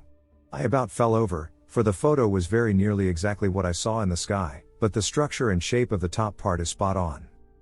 Believe it or not, my kids still request to go on late-night road trips with me, although we have not gone to that location again. This last weekend I discovered 3 new spots to show them, and I can't wait to drive deep into the Nebraska hills, surrounded by old-growth oak trees, and feel the energy of the location bearing down upon us. Who knows what we might see? I know I'll be sure to take a moment outside of the car to reflect, clear my thoughts and emotions, lower my guard, meditate, reach out with my mind's eye, and let them know that we do, indeed, once again come in peace.